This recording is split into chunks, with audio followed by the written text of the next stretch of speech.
time. And I say good evening, good afternoon, and good morning to you from wherever it is that you are joining us from. Thank you so much for your time. I see Emmanuel Oladapo from Ibadan, Nigeria. I see Njembi Oluwatoyin, who says that he is an home educator from Kano State. Thank you so much. I see Salisu Zamba Gamba from Maiduguri, Borno State. Thank you so much for your time. You are welcome to the Melting Pot, where the Reimagine Education Conference is taking place. Your presence here implies that you are either curious as to why we need to reimagine education, or you want to share from your wealth of knowledge and experience, or you already see the need why we need to reimagine education, and you are seeking to know the options that are available. Either way, you are at the right place. Thank you once again for your time. This conference was organized by the Eridon Group and Innovate Lab under the banner of the Melting Pot. In 2019, a UNICEF report stated that Nigeria had over 10 million out-of-school children. And another report for the states that one in every five out-of-school children was a Nigerian. This goes to show that there is actually a need for us to reimagine education. And all this was before the advent of COVID-19, when we had to begin to put different safety measures in place. Right now, you can actually imagine that the statistics for out-of-school children in Nigeria has greatly skyrocketed. And not just that, the quality of education is on a very thin line. Hence, we really don't need to give the organizers of this event thumbs up in the chat box for thinking about this conference at such a very unique, such a very important, such a very cogent time. Can you please go ahead and give the organizers of this event a thumbs up in the chat box? Thank you very much. Thank you very much. Thank you. My name is Olamide Akinlabi, and I will be your pilot during the course of this program. It's time for you to fasten your seatbelt, because you are going to learn, unlearn, and relearn. Without further ado, to officially welcome us to the Reimagine Education Conference is the CEO of Eridon Group, in person of Mrs. Remi Odusi.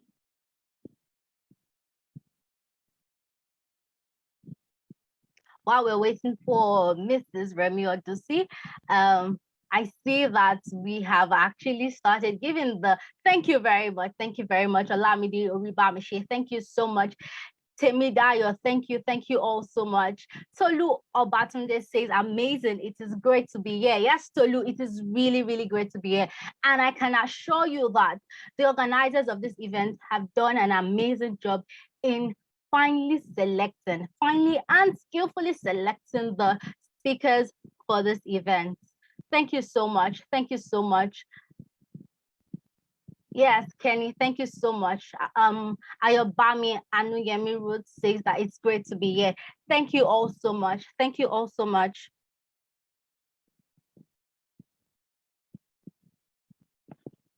Thank you so much.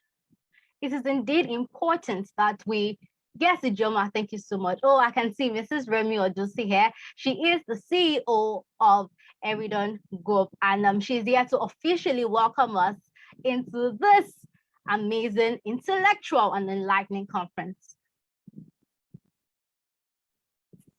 Hello, good afternoon, good morning, good afternoon, good evening, because I can see we are joined from all over the world. Can you hear me?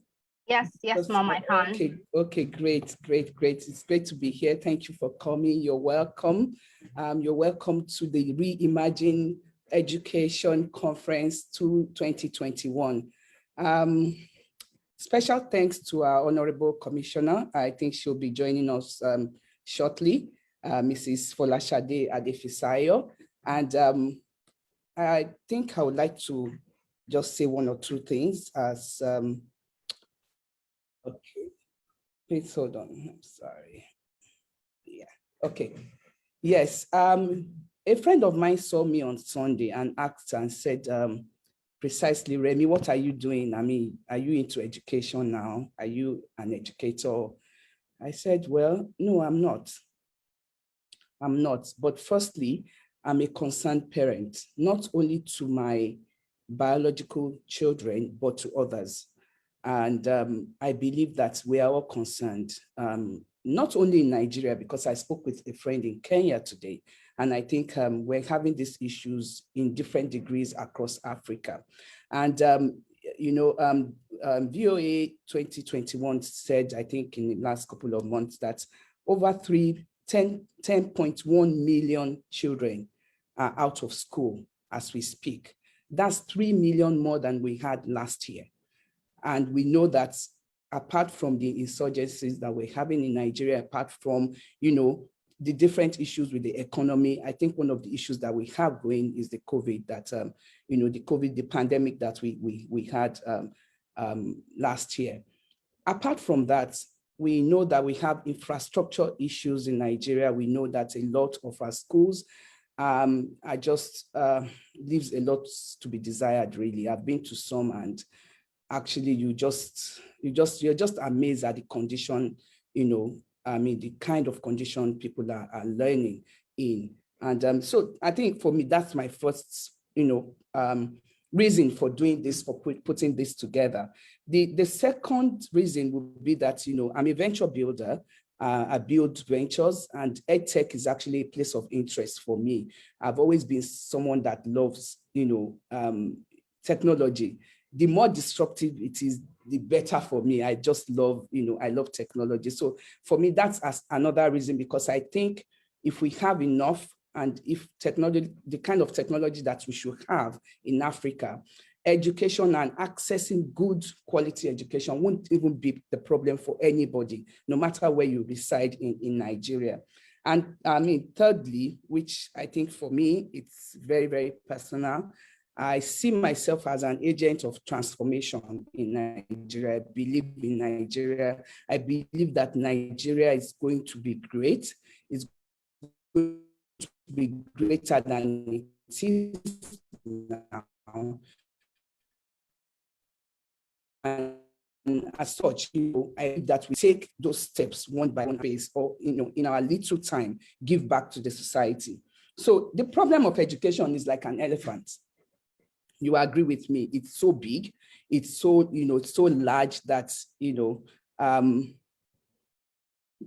just looking at it, you don't want to do anything. Just looking at it, you don't know where to start. Just looking at it, you just feel that it's too much to bear. But the truth is that we have to do something. We can't just be talking. We have to take, little steps. Like I joke with my people, I say to them, look, even if it is a millipede step, if it's a centipede step, let's just be moving. And today I was thinking about it. I said to myself, Trek is like, the word Trek without the K, and with the C. And so I feel that it's time for us to do a lot. It's time for us to do in this space to make a difference. A lot of us, and I've spoken to quite a number of people, both in Nigeria and abroad. We are actually people that, benefited from this country one way or the other. And a lot are willing to give back. I believe that by the time we finish this conference today, you know where to start and you know what to do. This actually came about from a friend of mine. I've known him for over, I'll probably introduce him later on. I've known him for over almost 2 decades. And I know back then they used to, and they were homeschooling as far back as a decade and a half ago. And today they've been able to raise children that they are not socially deficient in any way. They are actually, people, of integrity. And seeing that, homeschooling actually worked for them. We got talking and he said, why don't you put something together? I'm like, you know what, you're right, we're going to do this. And in the course of the conversation, a lot of other things came up that we're going to talk about during the course of this evening. Once again, I want to just, welcome you individually, corporately. I want to say to us that, this is a journey. Let's start this journey together. Let's start trekking. Let's start, doing something. Let's do more and talk less. Thank you very much. Olamide, thank you. Over to you. With you. I am with you, Ma. I'm with you, Ma. Thank you for ending on such a very powerful note. Mrs. Remy Odunsi just said, let us do more and talk less. You might want to write that in the chat room. Write your name. Let's make it some form of an affirmation, because the affirmations help you when you have to say these things over. There's a way it helps your brain to accept it. So can you just go ahead and write in the chat box that I, Olamide Akialabi, or you could just put only your first name, I, Olamide, I will do more and talk less as regards education. Please go ahead and type that in the chat room. I will do more and talk less as regards education. Meanwhile, I want to thank you, Talab Children's Learning Support in Abuja. Thank you for joining this conference. Thank you so much. All right, Okpeyemi Kolawole, thank you so much for joining this conference. Talab Abuja is saying that the topic got us interested, got us attracted to attend this webinar. I can assure you that by the end of this conference, you would be glad that you joined. You will be glad that you participated. So thank you so much for joining us. I will just take a few more comments and we would proceed to the next. Yes, I can see people already doing the affirmations. Yes, we will do more and talk less. Thank you very much, Ibiyemi Moyoluwa. Thank you so much. Thank you so much. Yes, let's do this together. Exactly. That is the spirit. That is the spirit, people. Thank you so much. The fact that you are here and you are actively participating implies that you are not going to take you're not going to sit on the fence for this. You are an active stakeholder. You're not just a stakeholder, but you are an active stakeholder. And I want to say a big thank you for that. Right now, we would be having slide exhibitions. So what the organizers of this conference did was to reach out to people, to ask people who are already doing or achieving feats in the area of homeschooling and alternative learning, to ask them to send in their slides, send in their videos. Let us see what exactly homeschooling, let's see what alternative learning is about. And right about now, we will be taking a couple of videos from these people who have sent in their work, from these people who are ready to show us, by example, what it means to engage in homeschooling and what it means to engage in alternative learning. All right, while we're waiting for that to come up. Oh, okay, beautiful, it's coming up already. Homeschool Network Lagos is a pioneer company aimed at creating unforgettable learning experiences for children at home. We provide authentic learning materials, create child-friendly environments at home, provide trained and experienced learning guides, train nannies and adults on the basics of the Montessori method. The Teacher Toolbox is one of our premium products, which provides teachers and parents with basic materials to engage children holistically. A few of the materials in the box include the short beat stairs, picture cards, nuts and bolts, cutting activities, objects for naming, writing pads, bowls, sandpaper letters, and the large movable alphabet.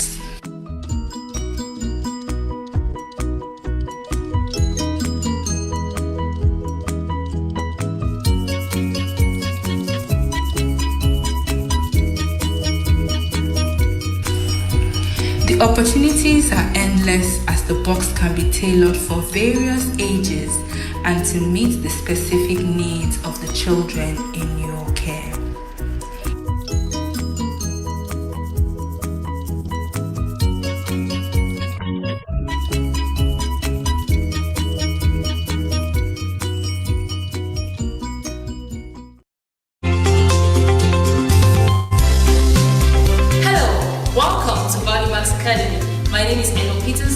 the strategist of Value Max Academy. In this academy, what we try to do is to unlock the creativity of every single child entrusted into our hands. Come with me as I take you on a tour on what exactly we do in this academy.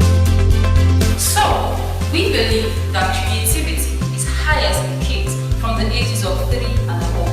But when they go through the conventional system, statistics have shown that their creativity tends to drop by almost 29.8%. So what we do here in Value Max Academy, we try as much as possible to increase the creativity and unlock the hidden abilities in these kids. I work with a group of amazing creatives. They are experts in their field of dexterity. Meet Mr. Christopher. Yeah, my name is Christopher Akimeze and I'm the co-creator of Value Max. Value Max Academy is built on revolutionizing possibilities in the educational system. Now we have a range of products from flashcards that teach kids entrepreneurial keywords, and also we have Scratch 3.0, which is a programming language used to teach kids robotics, and we also run consultancy and build curriculum for school. For more information, you can check our website. So let me introduce to you one of our instructors, Mr. McDaniel. Hi, I'm McDaniel Albert, and at Value Max Academy, we don't just deliver courses for kids, we deliver courses for creative minds, ranging from blockchain technology to leadership and organizational ethics, as well as creative thinking. Our goal here is simply to deliver education and learning in a fun and creative way. Being keen on disruption, I am the project manager at Value Max Academy, and I am responsible for the planning, overseeing, and lead of projects from the ideation stage down to the execution stage. And you can reach us on valuemax.com.ng or on our various social media platforms, Facebook and Instagram at Value Max Academy.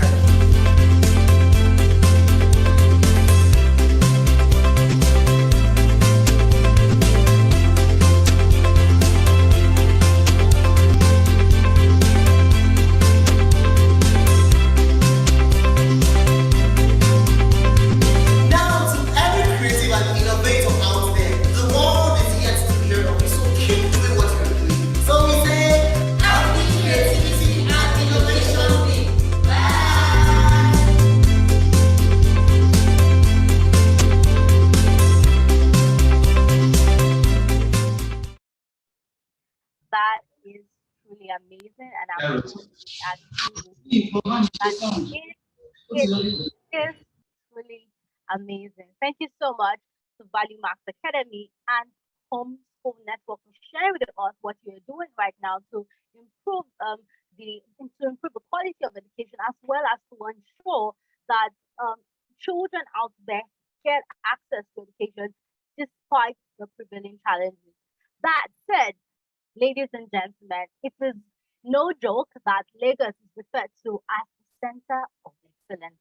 And over the years, Lagos has proven to be true to that name and proven that they actually do have a right to that title. So I'm a lawyer, and while I was embarking on my professional studies in Nigerian Law School, Abuja, after we studied the federal laws and we studied general laws that applies to other states, we then have to specially study laws from Lagos State. And this goes to show that in the area of development, in the area of current situations, being on top of current situations, in the area of being in trend with development around the world, Lagos cannot be found wanting. And so it is no surprise that we have here with us the Honorable Commissioner of Education for Lagos State, Mrs. Folashade Omobola Adefisayo. However, before I call her up, I would like to read her bio. Folashade Adefisayo is the principal consultant and CEO of Leading Learning Limited, an educational consultant incorporated in 2014. Since she started her own consulting practice, she has consulted for public and private schools, state government, non-governmental organizations, and development partners. Our areas of professional focus include teacher training, leadership training, school setup, and school transformation. She has nearly 40 years working experience spanning banking operations, organizational restructuring, human resource management, international trade, and of course, education. She retired from Corona Schools Trust Council in 2010 after 12 years of service.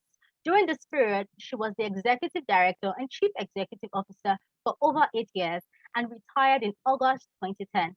She voluntarily served as the director of the Corona Secondary School, Agbara, from 2010 to 2014, and finally retired from services of the Trust Council in August 2014. Folashade Adefisayo is an education activist with a passion for student learning, transformation, and teacher training. She is deeply concerned about the learning crisis in Nigerian schools and has volunteered to work with the federal government, Lagos State government, Osun State government, and Oyo State government.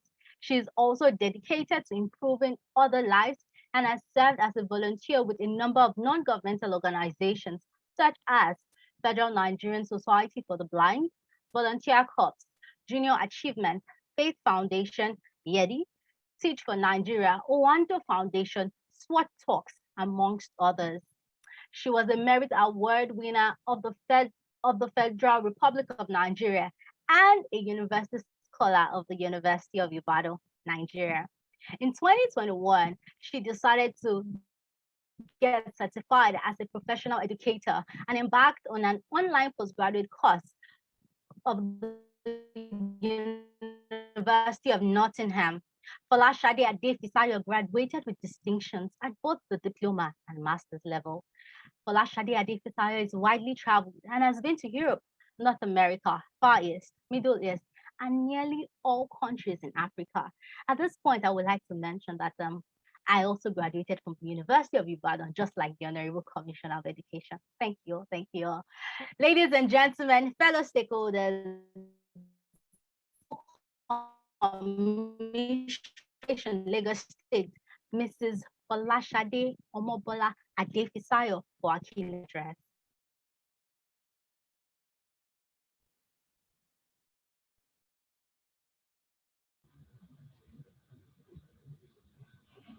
Good afternoon, ladies and gentlemen. I don't know if you can hear me. We can, Ma. We can, Ma. Good evening, Ma. Okay, thank you. Thank you so much for inviting me to your conference. I really appreciate what you are doing in the education space. And the more of us that are in that space, I think the better for all the children in the state.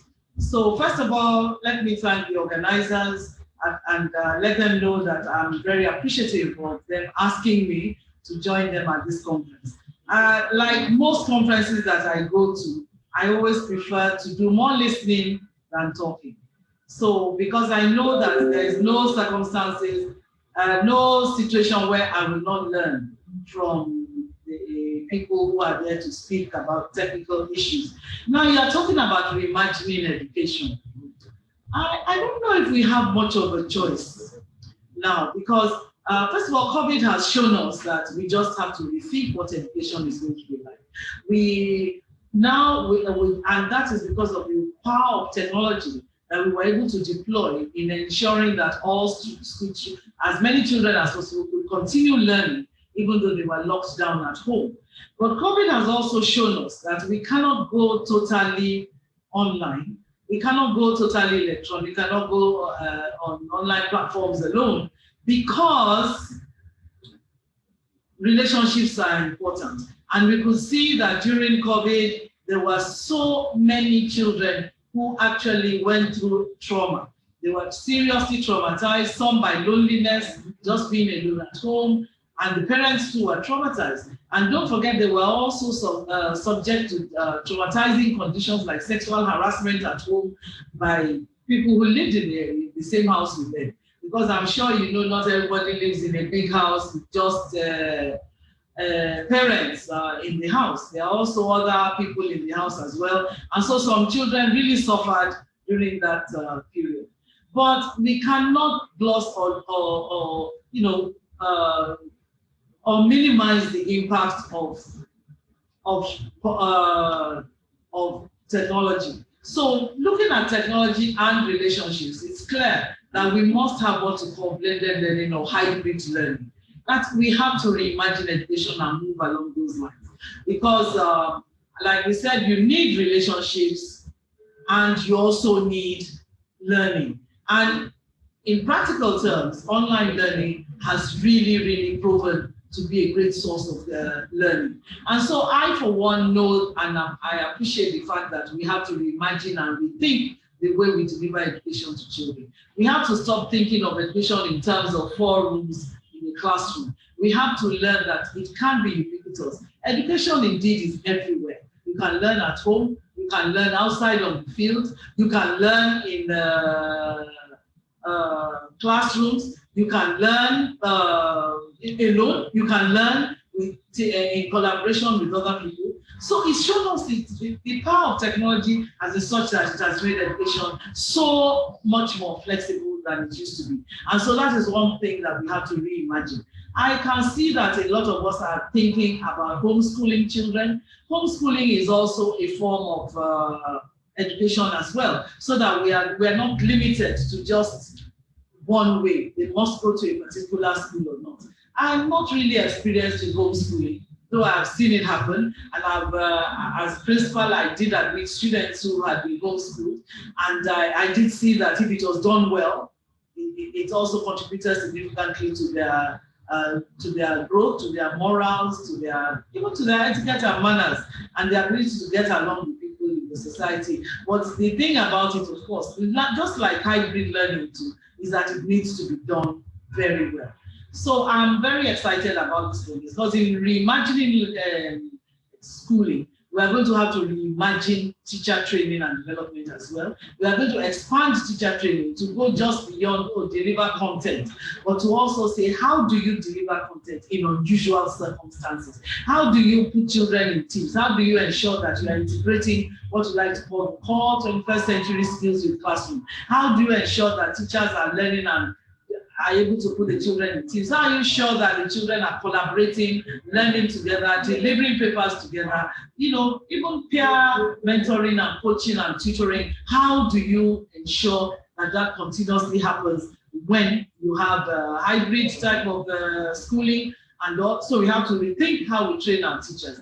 We have to rethink the skills that they need to have, because their skills need to go way beyond just being able to deliver. They must have high-tech level skills. They must understand the skills and attitudes and attributes that are essential for success. They must know that our children must be creative, they must be problem solvers, they must be innovative thinkers, they must be people who can work with teams online or offline. People who can work across. People are going to be working here and find that the person they are talking to is in Australia. So we must learn to be culturally aware, to be technically aware, and we have to teach our teachers all these things. So again, we have to rethink teacher training and development. We have to rethink our curriculum, which is the content. What are we teaching? What should we teach? We've said how teachers teach. Now we have to look at what we are teaching, the content. We have to integrate our content with all these core skills, like we said. And that's why the power of technology has been wonderful in integrating the core skills so that there's deeper learning. It's not just surface learning, not rote, not cram and pour. So clearly we have to rethink our curriculum. We have to rethink the atmosphere of school. We have to rethink school management and development. We have to rethink how government runs schools. So I think what has happened is great for everybody, but it requires us to have a change, a shift in our paradigms. We can't afford to be fossilized in the old methodologies alone and say, this is the only way children can learn. This is the only place in which we can learn. This is the only way we teachers can deliver. This is the only way we can assess that learning has taken place. We have to be open-minded and know that we must deliver a plethora of strategies, whether it's for instruction or for assessment, and also for ensuring that we build skills in the classroom. So I'm really excited about this. It's something that is going to impact us into the future, far into the future, beyond even our own comprehension. These are the early beginnings, and we are talking, but we don't know. In 5-10 years' time, nobody could have predicted COVID. Nobody could have predicted that even in public schools, we will be able to deploy technology. Before then, it looked like technology was something for rich private school children. But now we can see that technology should be ubiquitous, should cheap as possible, if not close to costing almost nothing. And this requires that data providers, device providers, and so on, all of us have to work together, pardon me. So we have to build an ecosystem where we can all work together, thrive together, succeed together. And so that's why I'm happy to see that you are all here, to know that it's not a small thing that we are talking about. It's a whole upturning of what we have always known. And of course, in this upturning, I think there's room for everybody to grow and to learn. So like I said, I prefer to listen more. And I'm prepared to listen, and I'll try and stay on as long as I can, listening to what other people have to say about how we need to reimagine education. And that means the whole value chain of education, the whole ecosystem of education, the ethos of education has to be simply just reimagined going forward. Thank you very much. And before I close, I think I would like to add that the profile read was of me before I became Commissioner for Education. This job is so consuming that I have no time to be the CEO of Leading Learning Limited, which was my own company. So I've had to step down on that and step down on many of the board networks that I'm on. I am now focused here, and I think it's a great job to be focused on, especially in these times when we can make a difference. So thank you very much for having me. Thank you very much, Ma. Thank you so much, Ma, for pouring out your heart and, stating the challenges that the educational sector is facing. Thank you so much, Ma, for sharing with us. I was actually also going to correct that the appointment as CEO of Lead, you became the Honorable Commissioner for Education. But thank you very much, Ma, for also correcting us on that. We take to correction. Thank you so much, Ma. Some of the points that the Honorable Commissioner mentions that there is a need to reimagine education in relation to the power of technology, which has made education more flexible. And another thing she said was that we need to stop thinking about education in terms of the four walls of a building alone. And on that point, I would usher us into the very first. This is Remy Odusi would introduce to you our guest, who is a phenomenal individual when it comes to teaching outside the four walls of a building. Ladies and gentlemen, we'll be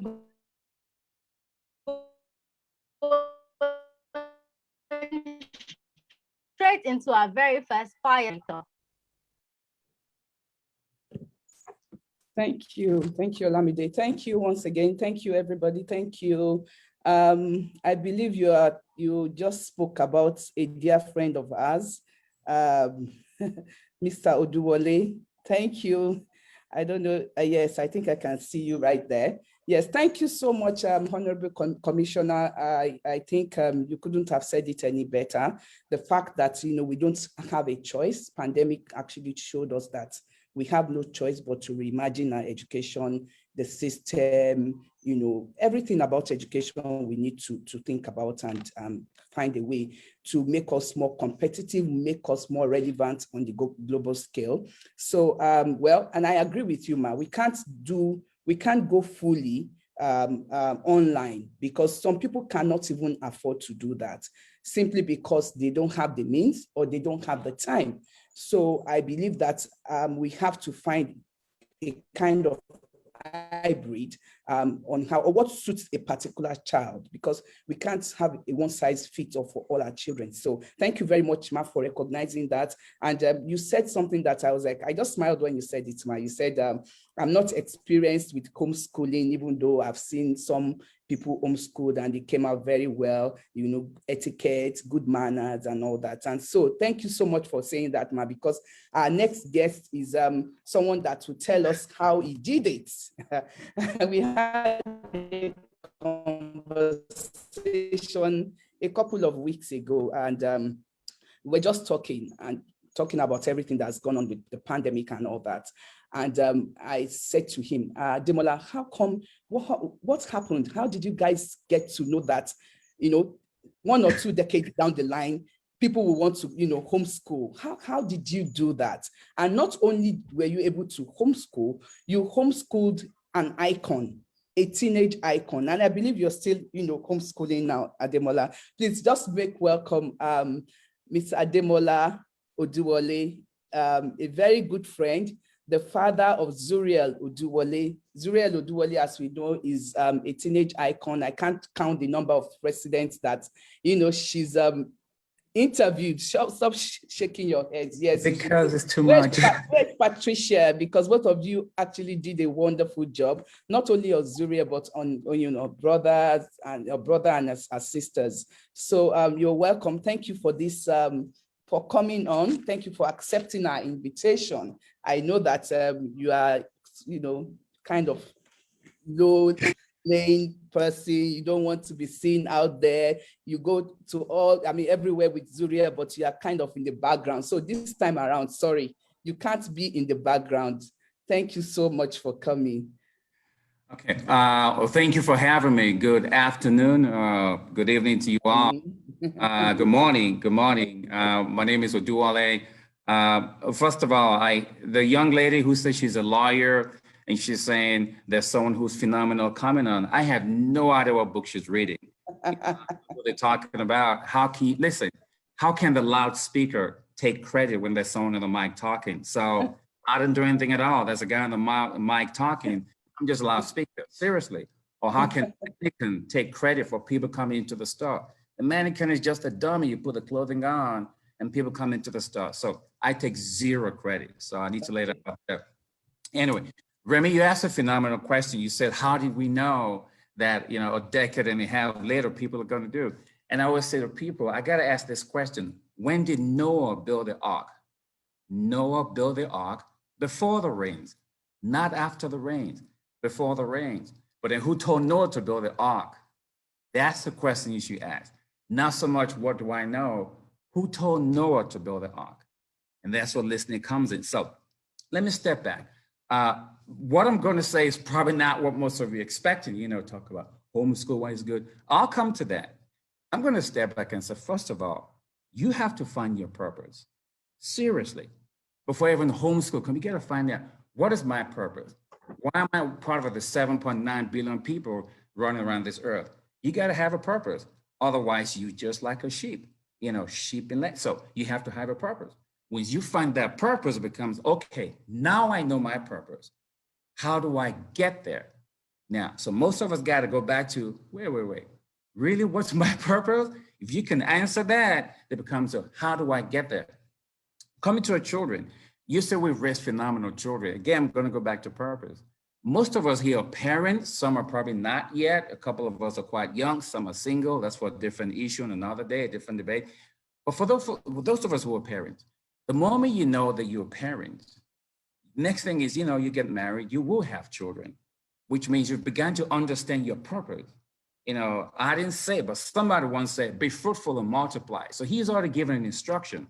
So you just cannot be fruitful and multiply with that purpose, which means for me, when I was about to get married, I said, okay, this is a deal.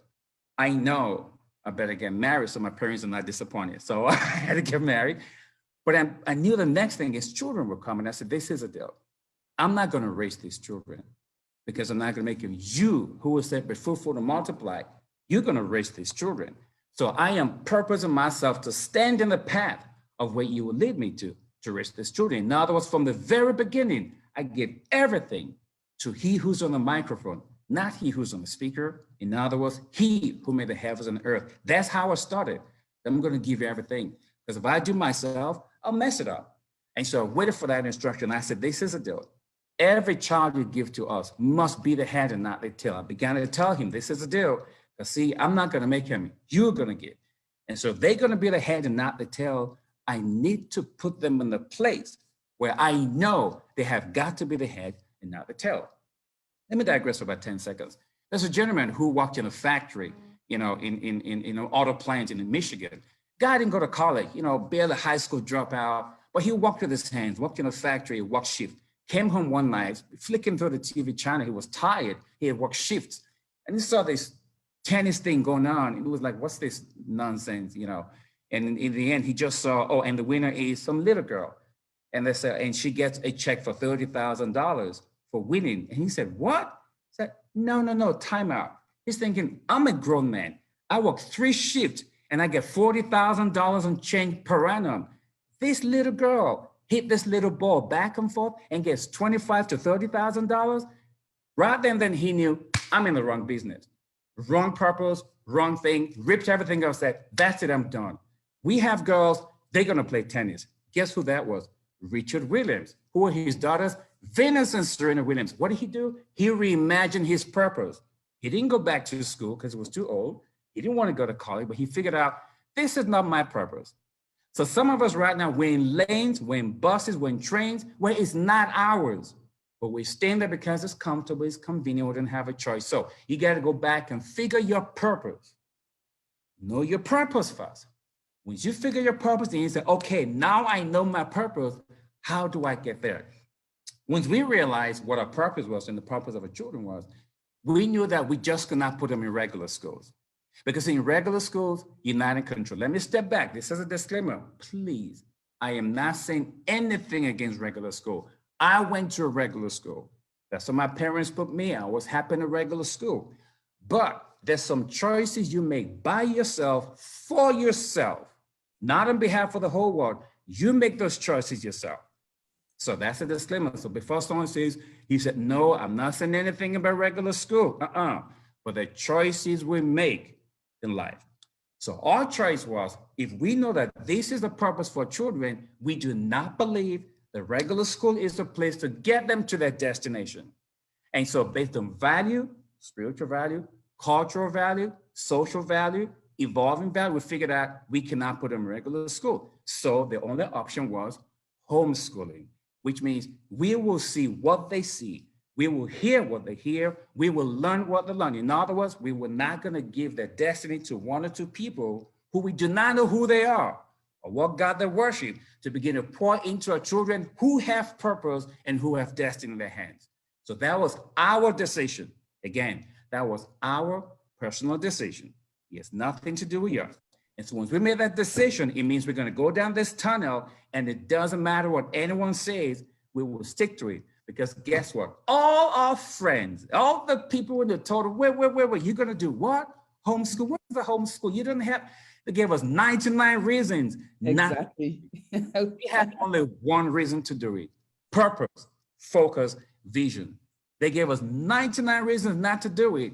We just found one reason. What did he say? If you have 100 and one goes missing, do you not leave the 99 and go look for that one? Even he, that ratio. So we were cool with it. Again, purpose. You have to hear and know your own purpose. See, this is why purpose is important. People try to copy other people and what they did. No. Find your purpose. Even Cinderella and her 3 ugly sisters couldn't get their feet into the shoes because it was only her shoe. It was her shoe to fit into. Her sisters couldn't get a fit into it, which means each one of us has a purpose that cannot be duplicated. Otherwise, if they just kind of put us in a factory, we're born at different days, different time, different culture, different places. Each one has a purpose. But most of us do not look for a purpose because we're comfortable where we are, or it's confused, or we didn't know about it. So thank you. That is why we started. No, that's why we started. Okay. That's how we started homeschooling. I know it's going to be a question, but I'm ready to take them. Thank you so much, Ademola. I'm going to take 2 questions together. The first one is, Zuriel is on the international, landscape, if we want to put it like that. In what ways do you think homeschooling benefited her, as in Zuriel, considering that she's an icon, or do you suppose she's just a kind of outlier, case?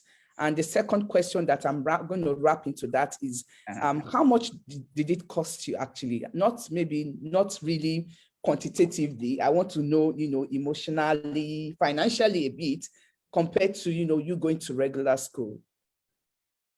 Okay, let me correct you right. Zura is not an icon, okay? She's just a child that lives in my house. Regular, okay. She Fine. has chores. Corrected. It's Grounded. still our She gets Zuriel. out, Okay, just our corrected. Zuriel. Okay, There that's you fine. go. Okay. So the child, that child that lives in that house, that's the one that lives in that house. How did homeschooling? It was the flexibility. Because remember, we figured this child had purpose. And one of the things she does is she talks about God's education a lot. Again, how did she start? We realized we have purpose. Those children were children of destiny. Once you know that, see, he says, listen, you will hear my voice say, turn to the left and turn to the right. Again, we started everything by giving it to him. So we had to walk by listening to him. And so we said to our kids, listen, once a day, you all have to watch this for an hour. I don't care what channel. Well, you got to find the problem in the world. You got to come back and tell us, hey, if I were president, this is how I'll fix it. So you can do any kind of give me one, but 1 hour each day, you got to watch a news network, find all the problems and say, if I were president, this is how I'll fix it. So it began to push their hard drive. Tell them you have to think differently. Your purpose for greatness, you have to begin to do that. That was our role as the parents, to shepherd and to shepherd them, to guide and to guard. Guide means turn left or turn right. God means what you hear, I've got to filter it. What you see, I've got to filter it. Purpose. And so homeschooling allowed flexibility. So within a homeschool curriculum, she could learn quicker and faster. Give it a similar scenario here in the United States. He gets up at 7:30, does breakfast by 8 o'clock, hops in the school bus, goes to school. Between when they get downstairs and go to school and get to class, an hour, 10 minutes is gone. In that time, Zura just comes downstairs, open a computer, boom, she's got an hour and 10 minutes of work done already. So kids get to school, do class 1, go between the hallway, class number 2, class number 3, go for lunch break, come back, class number 4, go for play. By the time they're done, they hop back on the school bus, come home. In between there, there's 3 hours they're spent on the road. Zura spent 3 hours on a class going ahead. When you compound that in 1 month, she's gone ahead already on the school curriculum. So she pulls aside and takes a break. While all the kids are still doing the same thing, go to school Monday, come back. She's built about a week and a half of credit time. So she does her extracurricular activities. So in that time, she's still at school, but not like every other kid is doing. Why? She has purpose. So now she's researching, what do I want to do? I want to talk to this president about this particular issue. So she writes his office. They engage. While school is going on traditionally, she's homeschooled, she's moved on ahead. So the biggest thing that it had for her was flexibility. Also, she travels and speaks. She goes and speaks to the UN, speaks to UNESCO in Paris, does these things. If she was in regular school, there's no way I can go over there saying, oh, Miss Teacher, can I take 4 days off? Why? She has to go speak to the UN. Okay, oh, Miss Teacher, can I take, we can't do that. So the homeschool gave us all the flexibility for her to still be at school, but then have the time to do her extracurricular activities. That's what homeschool did. In terms of what did it cost? First of all, half of our friends thought we lost our minds. So we lost those friends. That's social cost. In terms of emotional and stuff, this is what a homeschooling did for us. Because she was advancing what she was doing, she was growing mentally and exponentially, which meant she was saying, I need to do this project. I need to do that project. And because she was growing, we knew we could not hold her back. We could not be the ones to hold her back. Our role was to push her up. My wife and I had a discussion and said, listen, the way this child is going, she's going to need help with her projects. One of us has to quit our jobs and travel with her on her projects. That's where it began to cost us, which means we went from dual income to single income, which means one of us quit our jobs to travel with Zuriel to can go wherever she does. That person happened to be me. The reason being, if she has to travel to all these countries and stay in hotels and meet all these people, I didn't think it was safe enough for just this lady and a young girl to be on the road. So I figured out, okay, I'll make the sacrifice, let it be a gentleman and a young girl in the road, because there's nowhere in God's beautiful earth we're going to give my daughter to a stranger to travel around the whole place. The world has changed. And so that's how it began to cost us, which means we have to slash a bunch of things. Seriously, sold my car, built a cash reserve, moved from a bigger house to a smaller house. We cut back. Why? To sacrifice. Why? For this girl who we believe had purpose. So those are choices we made. Please, I'm not telling you guys to quit your job. I'm not telling you to go sell your. That's what we did before the guy said, oh, the man asked me to. I'm not asking you to do that. I'm saying that's what worked for us. But why? Because we heard and we knew we had purpose and we were walking in that purpose. So in other words, he made a way. It was tough initially. It was rough. People didn't understand. Even my dad, hi dad, he's 86 years old. Even my dad said, you're going to quit your job and your wife is going to work. He couldn't understand that my dad's a physician. It didn't make sense to him. But again, that was our call. That was our choice. So those are the things that it costs us. It costs us those things, but boy, am I glad I didn't listen, because if I had listened, I'd probably have a discussion today. One last thing, many of our friends, probably 85 to 90% of the same friends who said to us back then 15 years ago, what does it matter with you? In the last year and a half, they've all said to me, hey, come talk to me about a homeschool thing. You know that homeschool thing 15 years ago? How did you guys do it again? What if the kids say they're hungry? The same people in the same way. Joseph went ahead, paid the price. Why? So when the famine came, his brothers came, and why? He was the one that provided for. I'm just sharing these things as it comes. I don't have the answers, but he does. Thank you, Ademola. Of course, I know you are not an educator, so I know someone is asking what qualifications did you need to teach your child? Did you have to take training, to homeschool them? No, I'm a parent. See, moment you're a parent, that's it. You many things. You're head of security. You're the social prefect. You're the provider. You're all those things because you're a parent.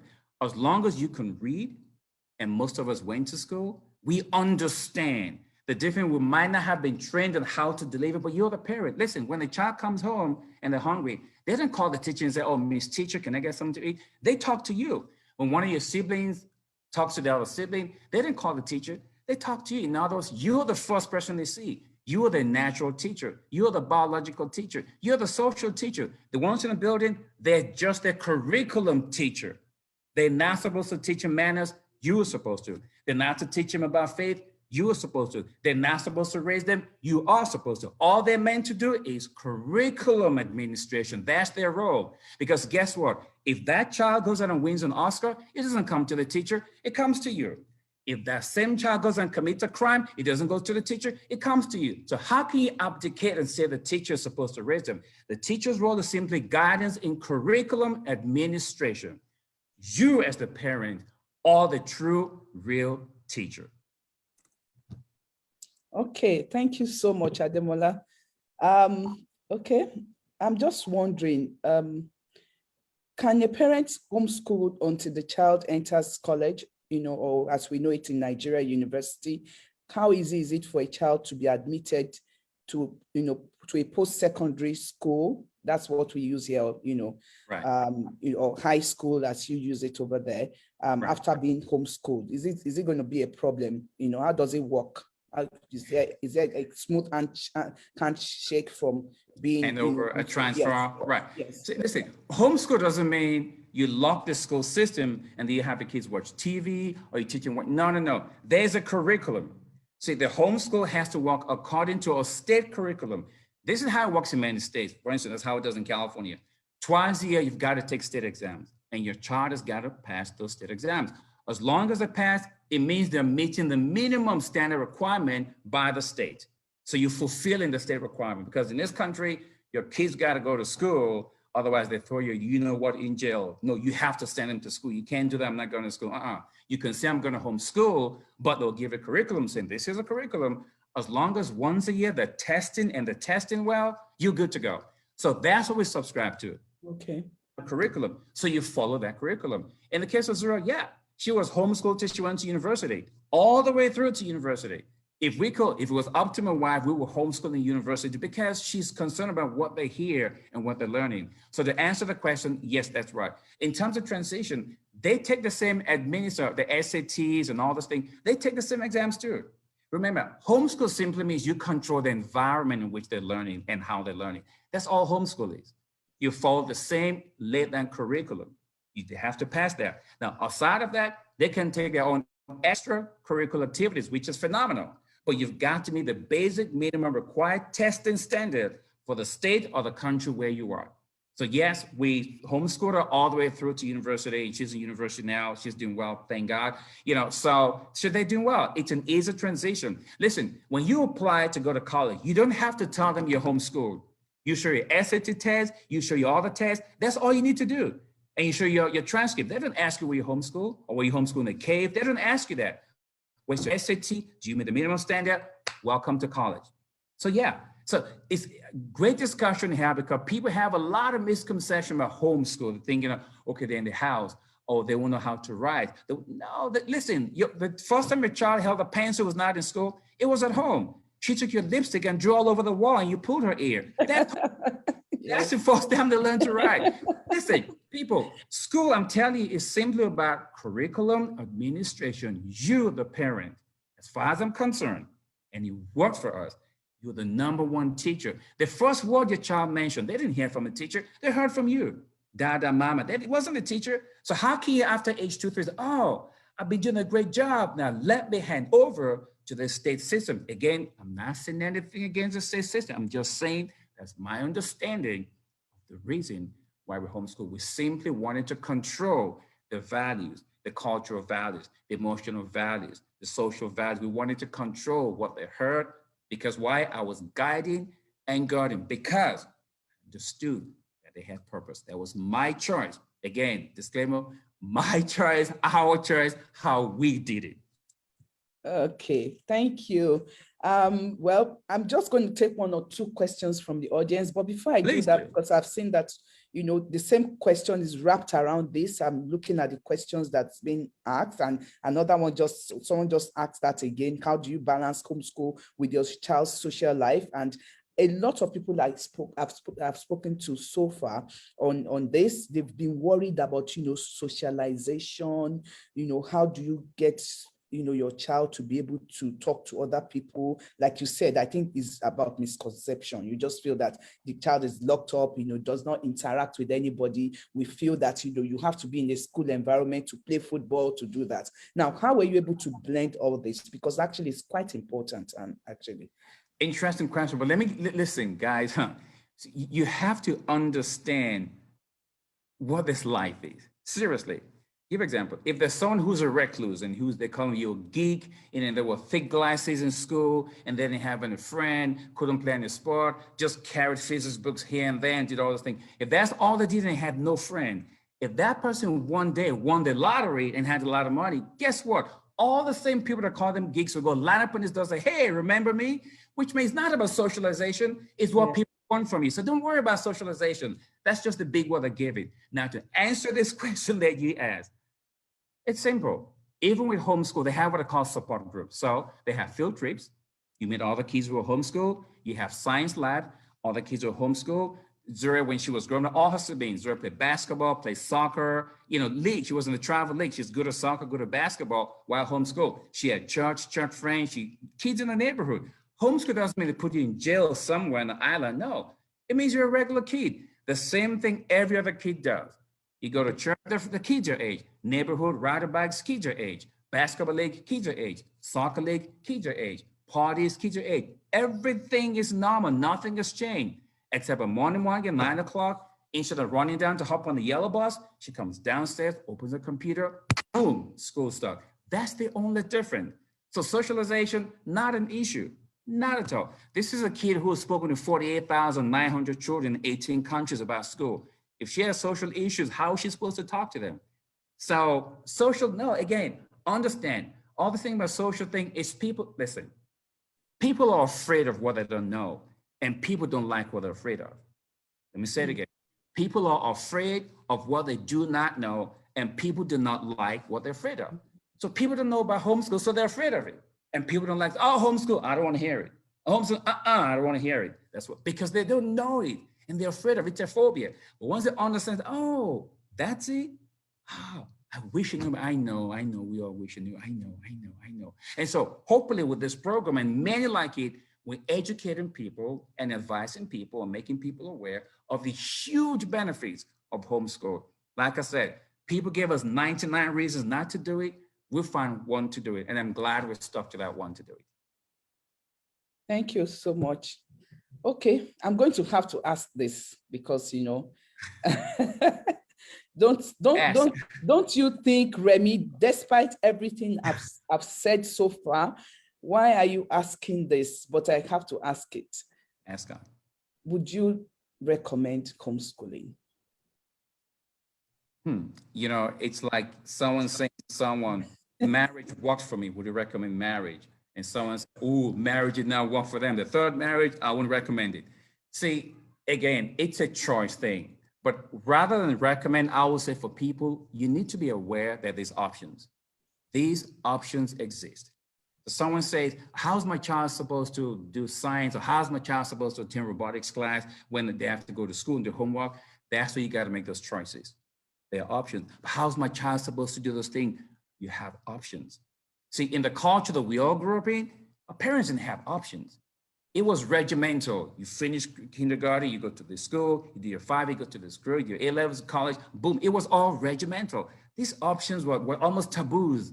So now we're saying, listen, hence when you say reimagine education, yeah, we should reimagine education, because we can have another discussion about the difference between schooling and education.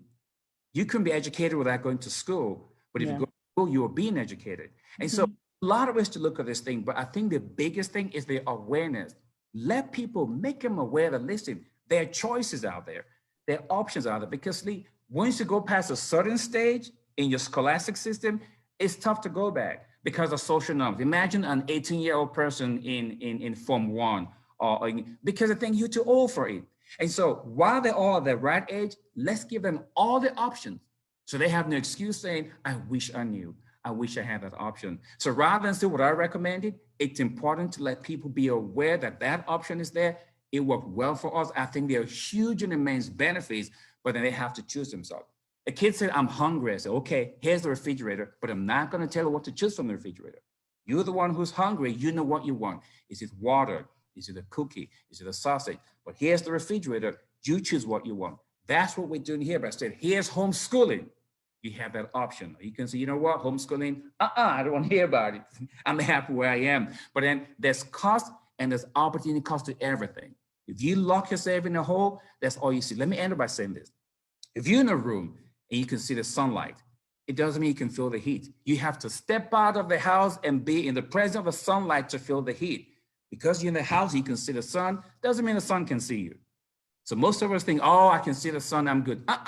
The sun cannot see you, so you're missing out on all the benefits and the vitamins that the sun gives to you. So step out of your comfort zone, get in front of the sun, get all the benefits. That we have no excuses in life. Thank you. Thank you.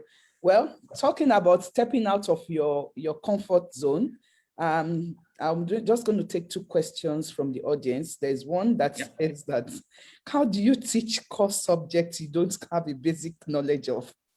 That's number 1. The second question I would like you to answer, and then we'll be wrapping it up, is please, I would like to know steps to step processes to homeschool, the challenge encountered, and how he said how he overcame them. But how did you overcome the challenges that you had, homeschooling? So those are the 2 questions that we're going to take from the audience.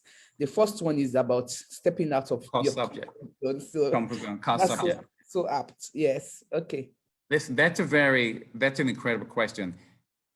Not me, but someone said, how can you embark on a journey without first counting the cost of it? How can you say I'm going to build a house without checking and say, oh, I can't even afford a house and build it? So before you embark on homeschool, you figure out this is what homeschool means. Homeschool means I have to do this, I have to give this up, I have to learn about this. So before you pull the trigger, you know yourself, you know your strengths, you know your weaknesses. In my house, we're balanced. I take certain course subjects, my wife takes the other course subjects, so I don't do everything. So you have to know what your strengths and your weaknesses are. You count the cost before you embark on the journey. And then you know, I've looked at everything. It's 5 out of 4. I can scrape, but I think I still want to do it. You got to make that call, but you've got to count the cost first before you embark upon it. The cost subjects that I didn't have, I had to go dig in and research them hard because I had pulled the trigger. The rest, my wife did them. So we find a way to balance things. But ask yourself, what are my strengths? What are my weaknesses? Listen, there's always a way.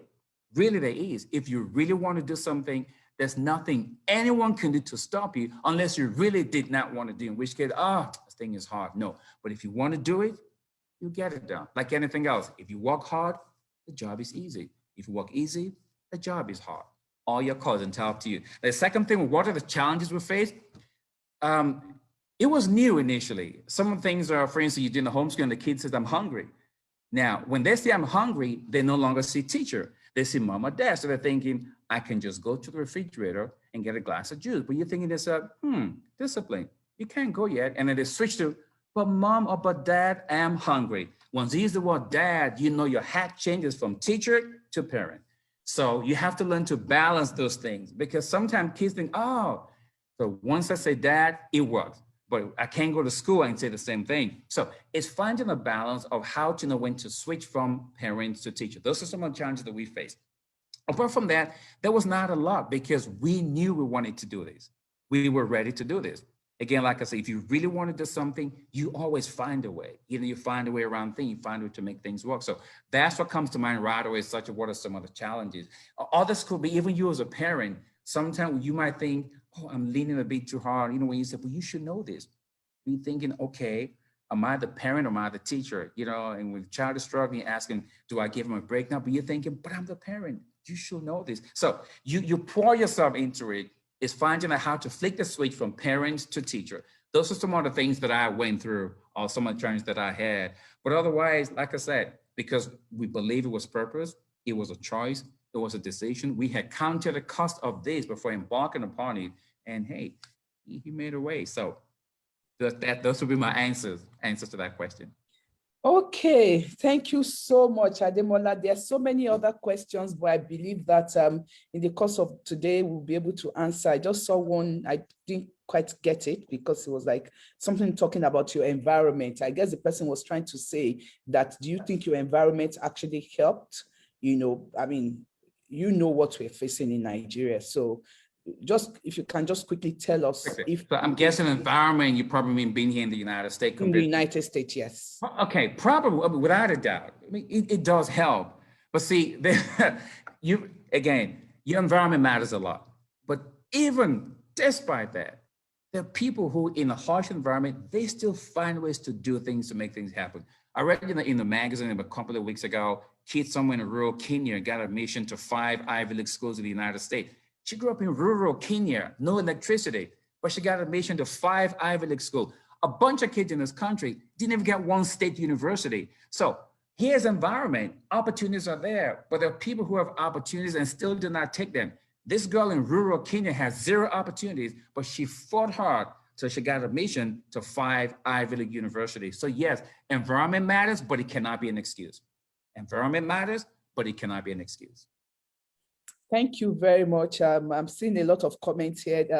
Olabode Okoyebi is saying education, as you said, rests on curriculum management. This places responsibility of proper curated knowledge on someone, either the parents as they pay or they pay someone to do. Does this not point them to why traditional schools exist? We're going to answer all that in the next we have 1 or 2 fireside chats coming up, and we have a panel session that's going to talk about, you know, education, the curricula that we have in Nigeria and all over the world, and how to, you know, get the best out of everything.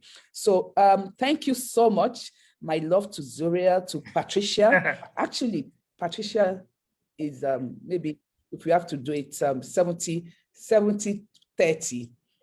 No, yeah, I'll make to it Patricia, right? I'll right? give her 99. I'm just a 1%. I just show up. Okay, you gave up your job, so we'll give you 60, 40. I take the 1. She Thank takes the 99. Thank you so much. Thank you for coming. Truly an honor. And morning over there. So thank you. I will. And thanks for putting this program together. Thank you for doing this project. Thank you. You were the one that started it, and I'm really glad we did. Thank you so much. Take care. Olamide, over to you.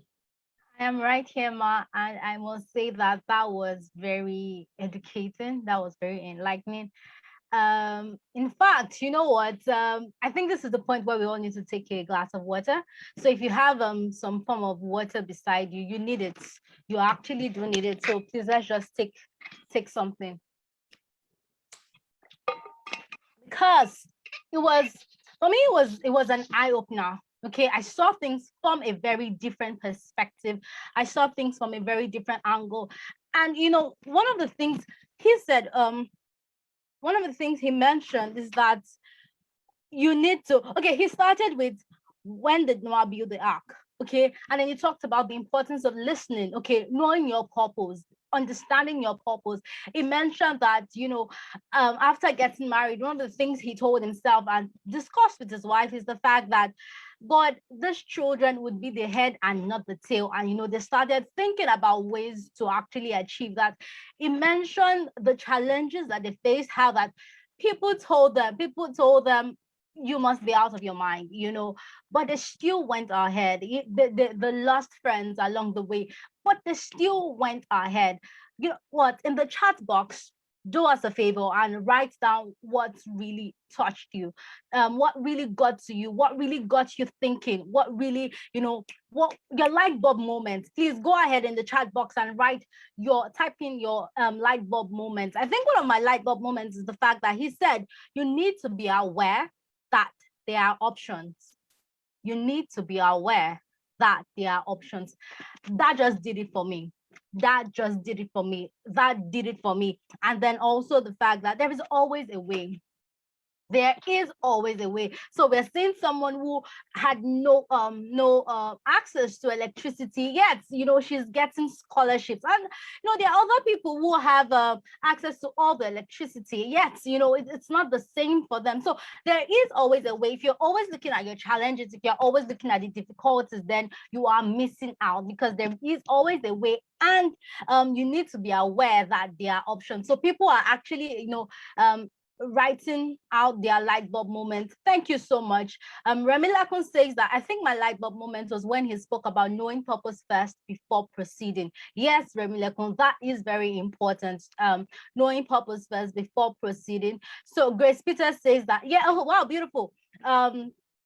Yes, Ayoluwa Ogunde pardon me, when they say it will cost you. Whatever decision you make, at the end of the day, it will cost you. And then at this point, he mentioned that you don't want to embark on a journey and really not count the cost. This is amazing. This is amazing. In the chat box, can you please just thank Mr. Oduwole? Thank you so much for your time. Thank you for not holding back. Thank you for walking us through the process.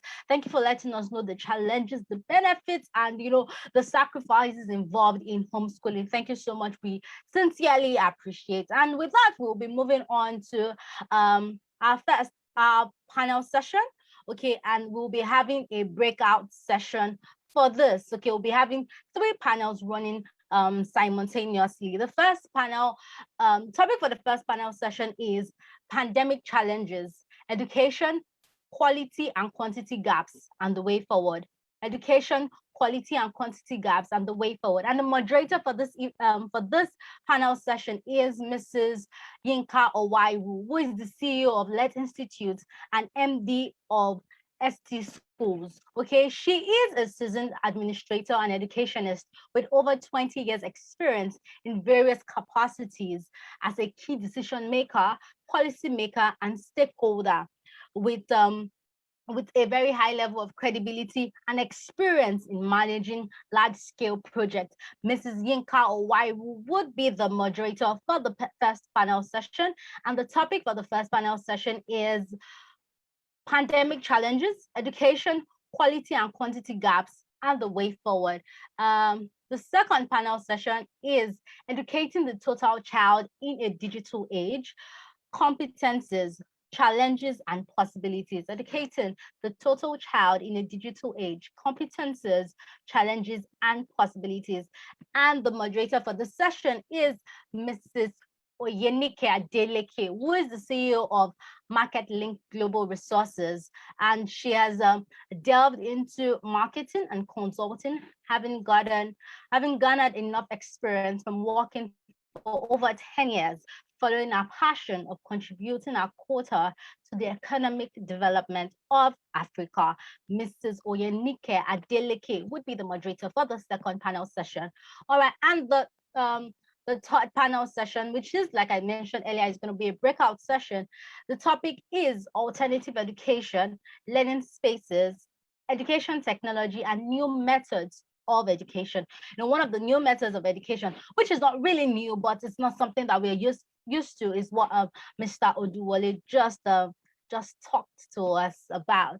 All right, and to handle this session, the moderator for this session is Mr. Jesu Damilare Adeshegun David, who is the co-founder of Innovate Lab, a social enterprise promoting a community innovation hubs approach to positioning Africa for relevance in global, digital, and economic knowledge. So there you have it, our different moderators and topics for the panel session. So on your screen, whether you're using your laptop or a mobile device, for a mobile device, you will see an icon, okay, that says breakout room. All right, if you click on that, it will take you to any of the rooms that you would like to go to. So if you want to attend the first panel session, just go ahead and click on the first. Rather, if you want to attend the first panel session, it's holding here, so you don't need to click on anything, just stay right here. But if you want to go to the second panel session, you would see panel session 2. That is the icon you should click. And if you want to go to the third panel session, you'll see panel session 3. That is the icon that you would click, and it will take you right to your panel session. I can see a number of people who haven't yet gone to a breakout session yet, so I'll just run through the procedure again. For those using a mobile device, on your device you will see breakout room. If you click on it, it will take you to it will show you the different options for the panel session. So if you want to go to panel session 2 or you want to go to panel session 3, just click on either of it and it will take you there. However, if you want to stay here, for panel session 1, then you don't need to click on any icon. Okay, so beautiful. The numbers are dwindling fast. Okay, the numbers are dwindling fast. I see people are already taking steps to go to the different panel sessions. Please hurry up, because each session has 30 minutes. So in 30 minutes, you would be back here to discuss the things that you've learned in your breakout session. So please hurry up. Beautiful. I can see the numbers going fast. At first it was 200. Now I can see that it is 165, 64, 63, 62, 61. Beautiful, beautiful. So keep clicking. Remember that if you want to stay in panel session 1, you don't need to click on any icon. Just stay right here and you would have it.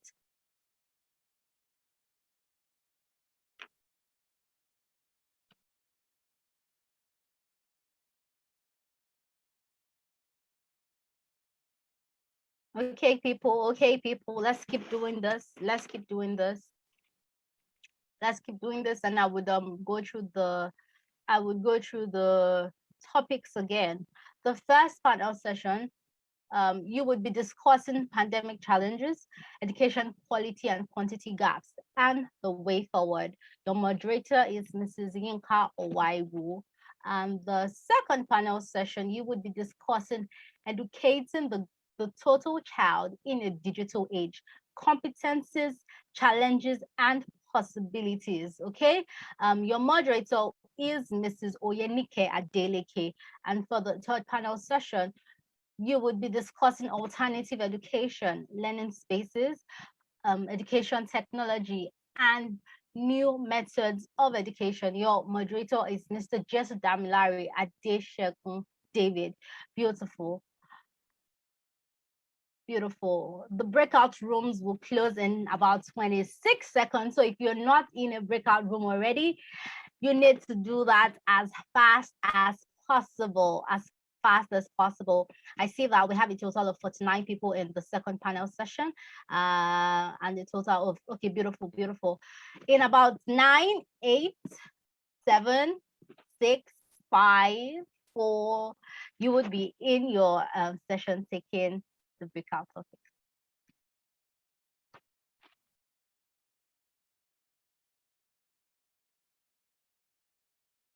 Oh, okay. I see that some people are saying you can't find an icon to join the breakout session. Okay. We have a speaker who is not in the session. Okay, the technical team is looking through right now, and they would definitely work on this. All your complaints would be worked upon. I see people saying that, I see a speaker here.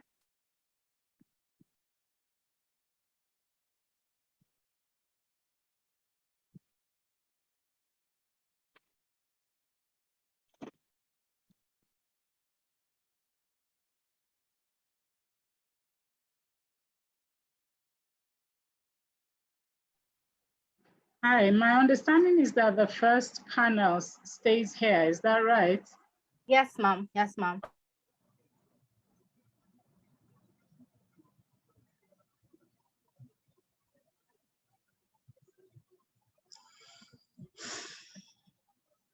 Here we go.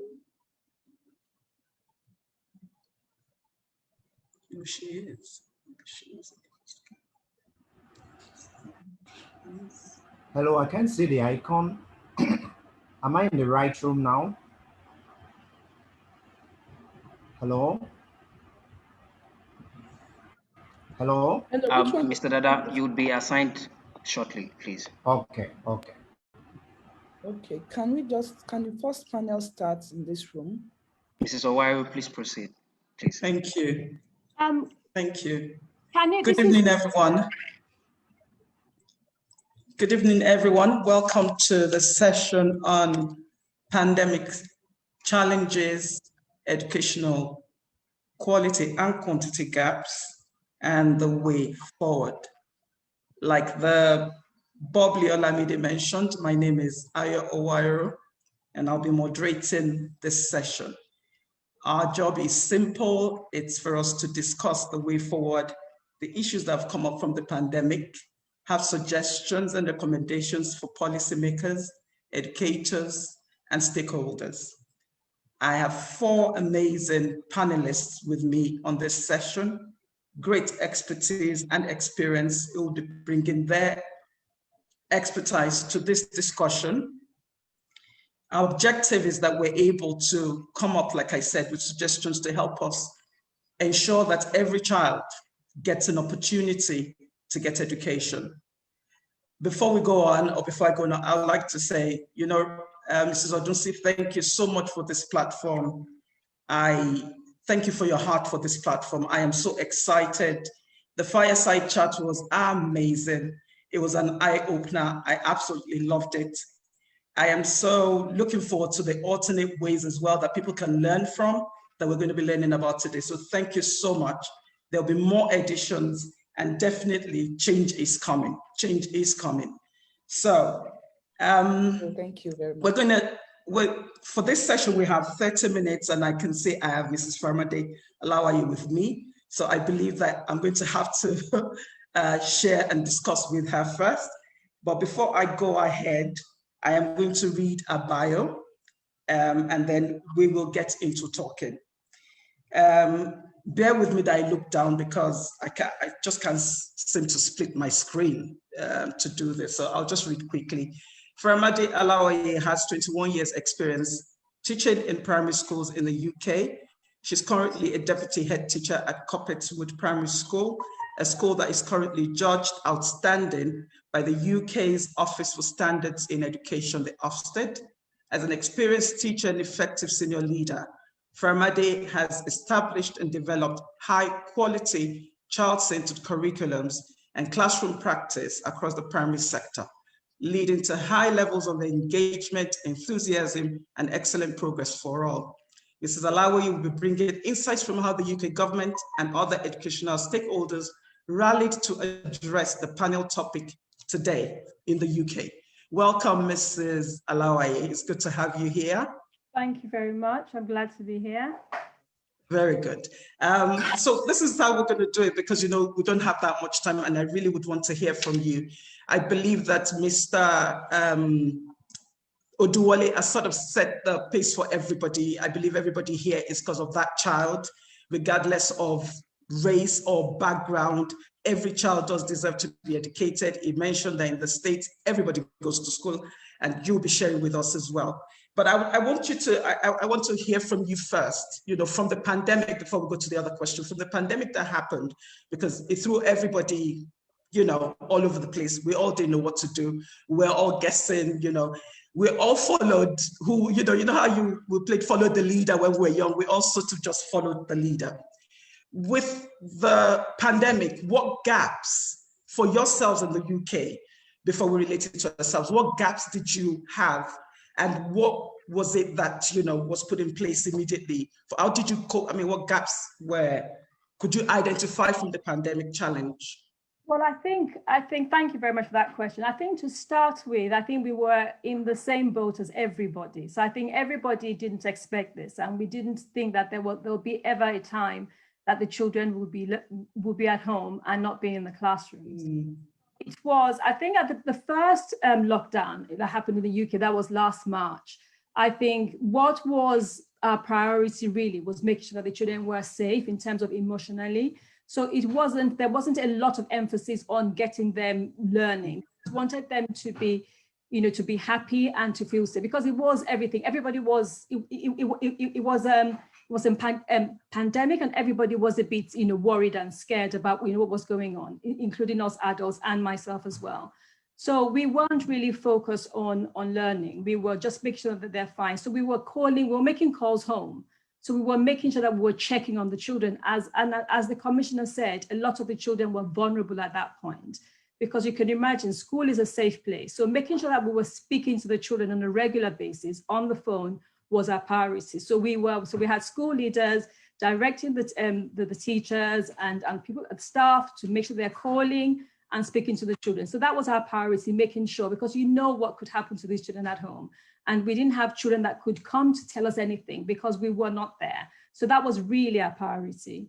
And I think we were just making sure that was established. For the second lockdown, things had shifted, because we realized that some schools were ahead of, because I work in a state, so a state school is very different from a private school.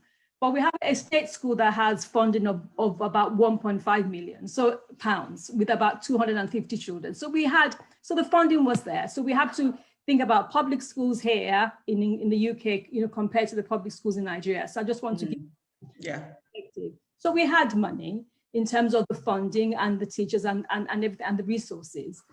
The private schools were ahead in terms of, while the first lockdown, so they were having those live lessons. So those live lessons were going on. So there was a huge disparity between the state schools and the private schools. So the second lockdown, when we went back into school and we had the second lockdown in November, things changed. So in January, there were guidelines.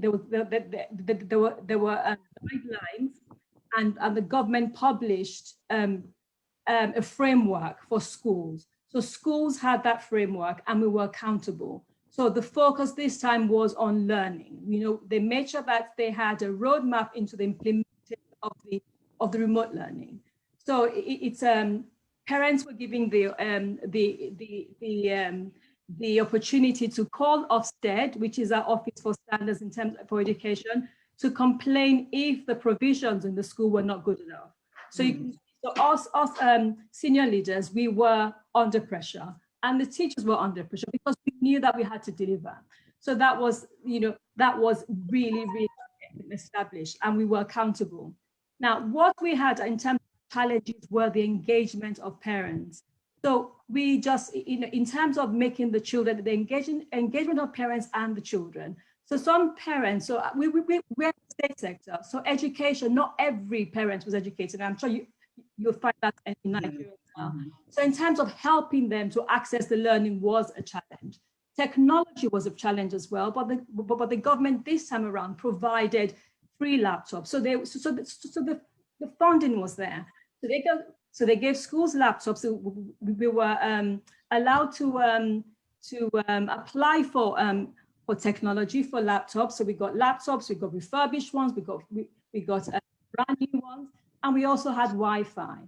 So access as well. So that definitely helped towards a remote provision. So that was one thing that we did. Another question that you asked me, can you go back to your question? So I said the gaps that you have more or less answered the question.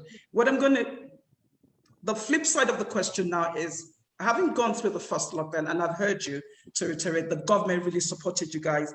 I hear that mental health was the priority in the beginning. Second lockdown was learning, and the government was there. So Nigerian government, please be listening. The government was there to support with not only funding, to support with laptops and every resource you could need.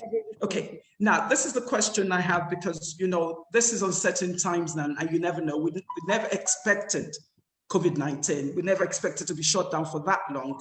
So with, being a leader in the system and having gone through, the strategies and the support the government came up with, are there any loopholes right now, or, that if it ever had to happen again, or strategies that you're thinking, because to plan ahead that should be in place as compared to, we know that a lot is going on now, but what, let me look at the question properly. What would you, because I want you to be able to, what would be the existing loopholes and lessons learned from the perspective of a leader, that if this were ever to happen again, because remember that as policymakers and educators, we're all trying to pick up something from here. I think, so what I'll say is the training, I think, is effective professional development. I think teachers need the confidence to be able to deliver remote or blended learning. So it is the training. The Commissioner of Education said that, and I agreed with a lot of what she said, because I don't think teacher training has prepared us for this. So in terms of us senior leaders, I mean, Zoom for me was a new thing, so you can imagine having teachers. I mean, for me, to log on to Zoom last March, I don't think I'd done that. I'd never heard of Zoom. I probably heard of Skype, but not Zoom. So you can imagine, so teachers had the confidence for them to actually stand there and actually deliver a lesson online. So that is the challenge, because it's not just delivering the lesson. You have to think of how are you going to assess. So the assessments must go on. You have to have that, back to back, the feedback, but you have to have the tools to do that. So there's a lot of technology in terms of the tools for you to access all that. I don't think our teachers, even in my school, and that's in the UK, they didn't have the skills. And actually to stand in front of the lesson to deliver the live lessons was also a challenge. So what we did is that we had them record lessons because they didn't have the confidence to do so. So we had some of the teachers having PowerPoint slides and then recording their voice over the slides. So we're learning it that way. And we also had a well-established website that also helped. So the website has to be there. It was well established, and we could post a lot of the learning online. So I think the challenge really is, the first thing is the professional development of teachers. Teachers need to, and I think our teachers as well. But what we need to do is that even in the classrooms now in the UK, where I want to make sure that the blended learning is still going on, even though we're, because they can learn online. So I think we have to move away from that traditional classroom thinking that, of the role of the teacher. The teacher is the one that owns that knowledge, because the knowledge really now is online. It's online, yeah. Online. So really, I think, the classroom should be, we have to be creative in how we use the classroom. You don't have to have 30 children. I don't know how many children you have in the classes in Nigeria, but in the state school in the UK, we have 30 children. You don't have to be in front of 30 children. You can have 15 children online doing the learning. You can have 15 children with you instructing. You can have 6 children doing, collaborative work. So I think this has actually opened my eyes, and I think that is really the way forward now for me, is making sure that is happening. So another challenge we had, of the loophole, is the parents. If they don't want to engage, what can you do? Because we really, we called home, but it is missing in education. So that children, because in the UK, we have to report children that don't come to school. They have to have about 95% attendance. So we have to report if they're not there. But in terms of engaging in the learning, what do we do if they're not engaging? So again, you have children that didn't engage for the whole time, and there's nothing we can do. So I think that is the loophole. So I think we need to tighten on that. I think the parents have a responsibility for the children are learning. Okay, so I'll just reiterate that professional development, parents engaging. I find that parents in Nigeria, oh gosh, it was a beautiful time. But like you said, blended learning has got to go on, because we cannot go back to where we've been seeing the benefits from, being able to, do online teaching as well. We cannot go back. Okay, so. Lose that. Okay, all right. Thank you so much, Mrs. Alawi. I'll be coming back to you. So I can, I don't know if Mrs. Dr. Bisi Akinlabe is in the house already. Yes, something. Thank you. How are you, madam? It's good to have you on the panel. So we're just going to dive right into it, like I said.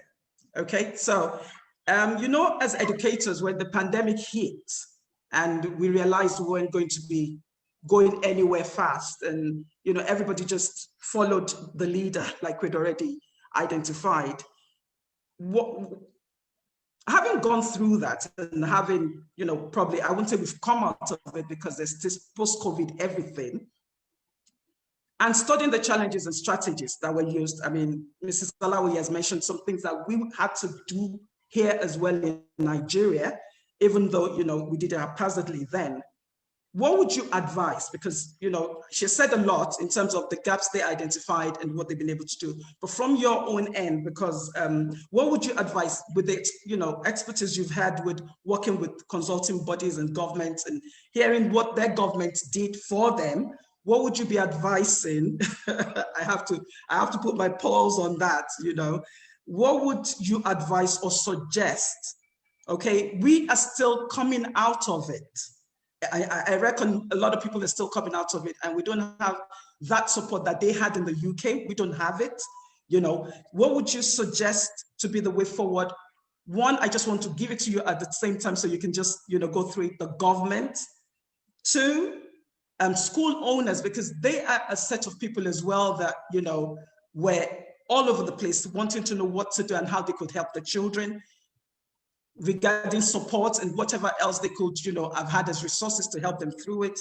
And three, teachers and parents. What would you, from your own point of view, what would you suggest that will be the way forward? Thank you so much, everyone. Good evening. Good evening. Alawaye and all the other panelists. And I want to thank the organizers for this opportunity. Yes, coronavirus is here to stay, and we have to learn to live with this problem.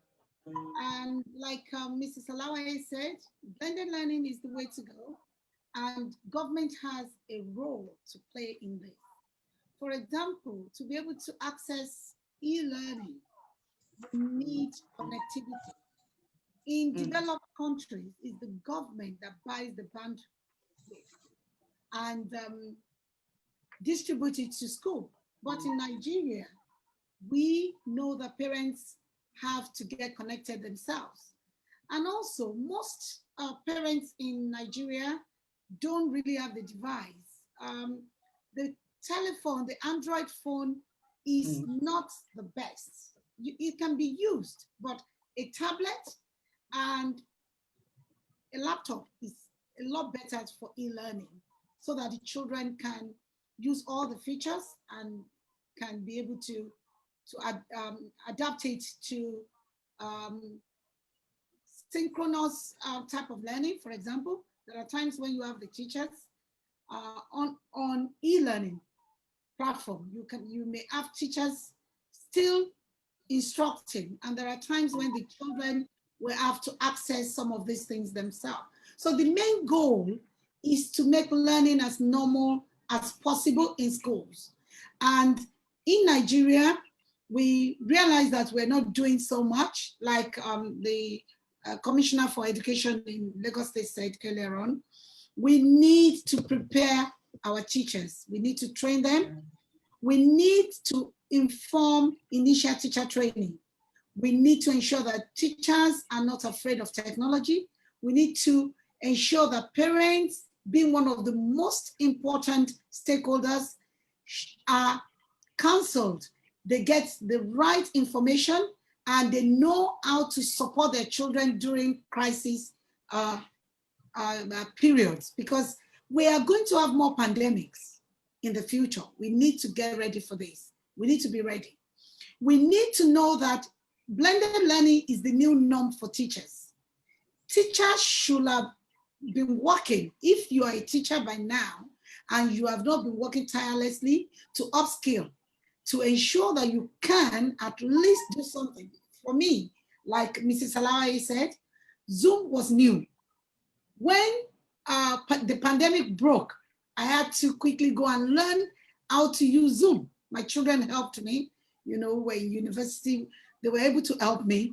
And I started training online straight away.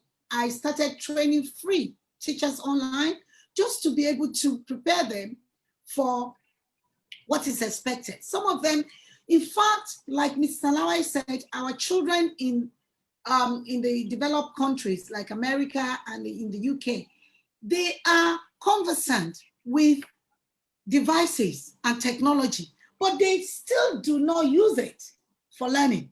And I'm sure Mrs. Alawai will agree with me. Even though they use it to chat, they use it for social means. Getting them to use it for learning, there's another gap there. There's a lot of work that has to be done to ensure that children do utilize these handheld devices and technology for learning. They are happy to use it for social. They are happy to use it for chatting. They're happy to use it for any other means aside of learning. So digital literacy will be the basic qualifications for teachers, moving forward. Apart from the BED, a new qualification will be added to the curriculum in the teacher training college, because teachers must be comfortable in using digital devices. E-content management is another thing as well. Stress management session needs to be given to teachers as well as student orientation.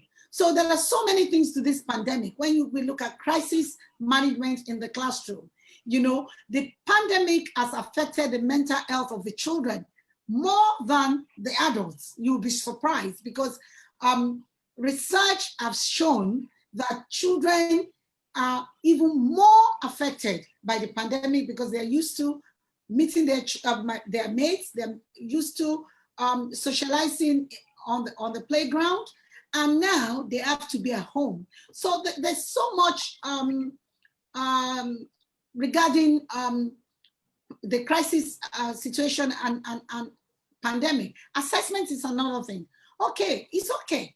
We can learn to instruct. We can learn to post activities online.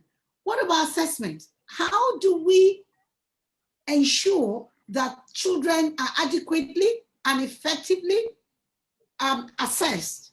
And how can we standardize assessment? That's another issue that we need to think about. The second biggest concern of teaching and learning is assessment, and both online and offline. So schools need to invent procedures to be able to carry out online assessment effectively and to ensure that children are being monitored.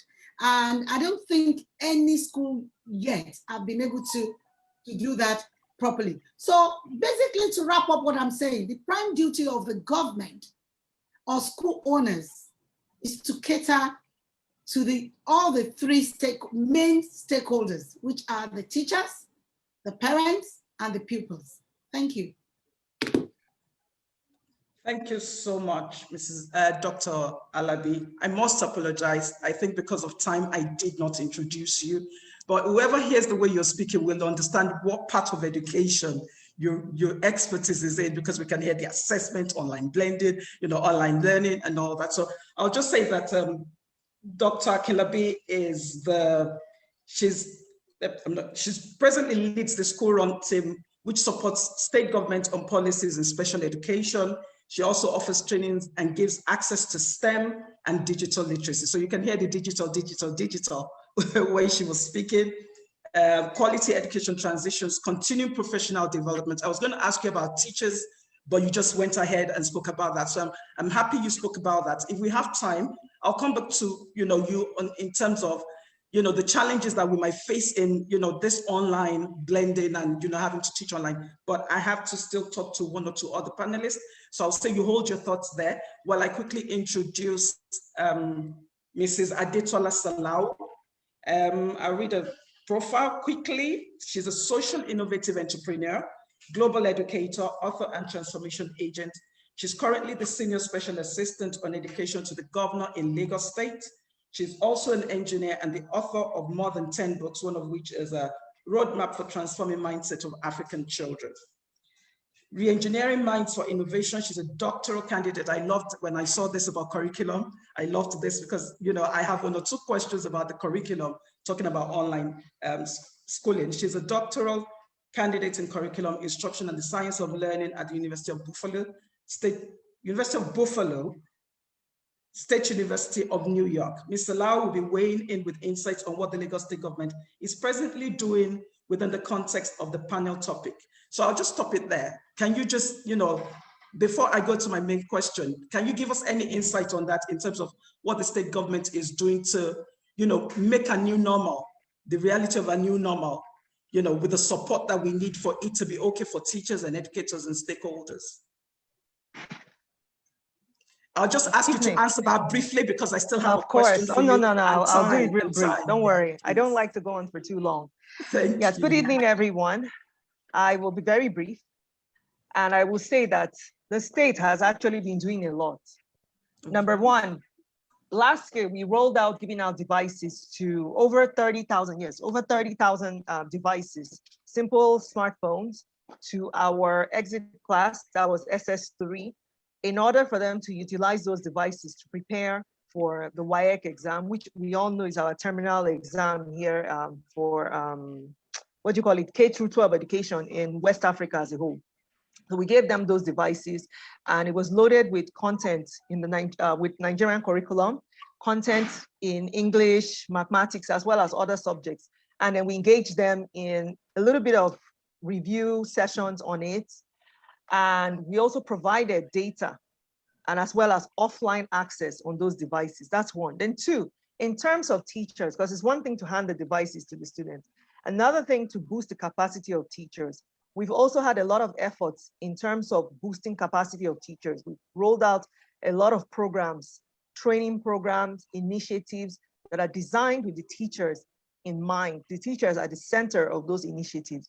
Then third, if you look at the budget for this current year, this current fiscal year, you will notice that education actually, if you take out capital expenditure, that's works and building stuff, education actually has the highest place in terms of expenditure because this administration strongly believes that education is a social good and it's a good that rolls, has a domino effect. There you go, that's the word I'm looking for. Has a domino effect on everything else. So they elevated education in terms of giving it capacity, not capacity, in terms of giving it more money so that we could now boost all these various things that I'm mentioning.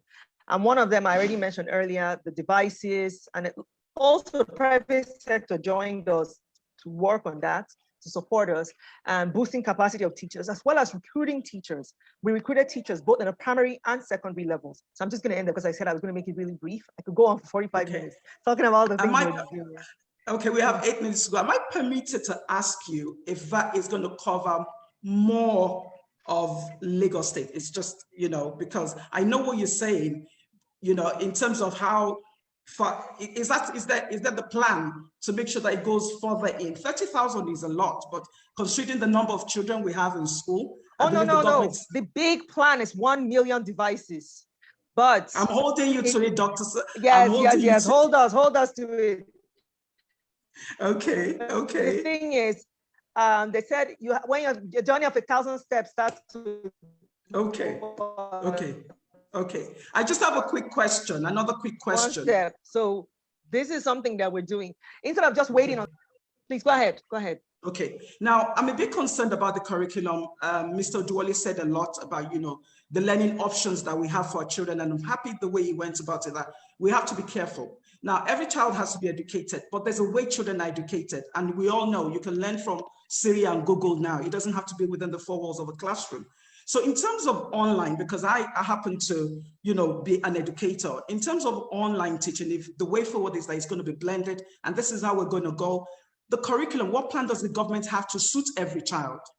To suit every child, because we're talking about alternate learning, apprenticeship, vocational, homeschooling. What plan does the government have for that? I would love to hear about that as well. Of course. That's a lot of work.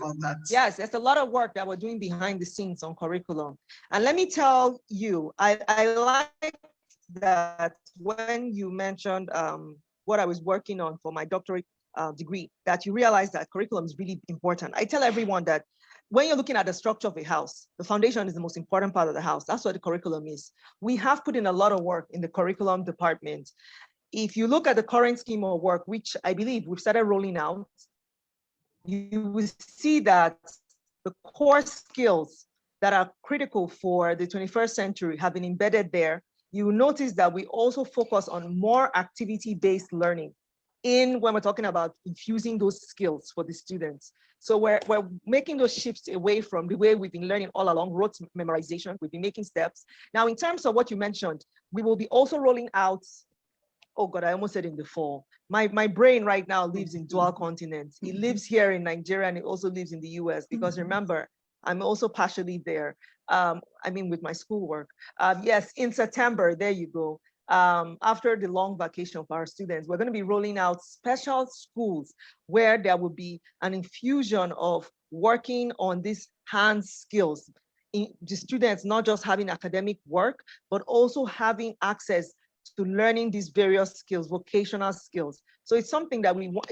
It's not cheap. I'm sure everybody knows that when we talk about vocational, the real immersive one, it's not cheap. But that's where the world is going now, that you're able to have skills that you can quickly utilize in the marketplace. So yes. Okay, you're really exciting me as a Nigerian educator. The things I'm hearing, my ears are popping, and I'm really getting it. It's a lot of work. Alao, thank you so much. We're looking forward to all that because we know that we cannot satisfy every child without the support of the government. I'm happy as well that educators are ready. Mrs. Ayopeju Inji Deka just joined us.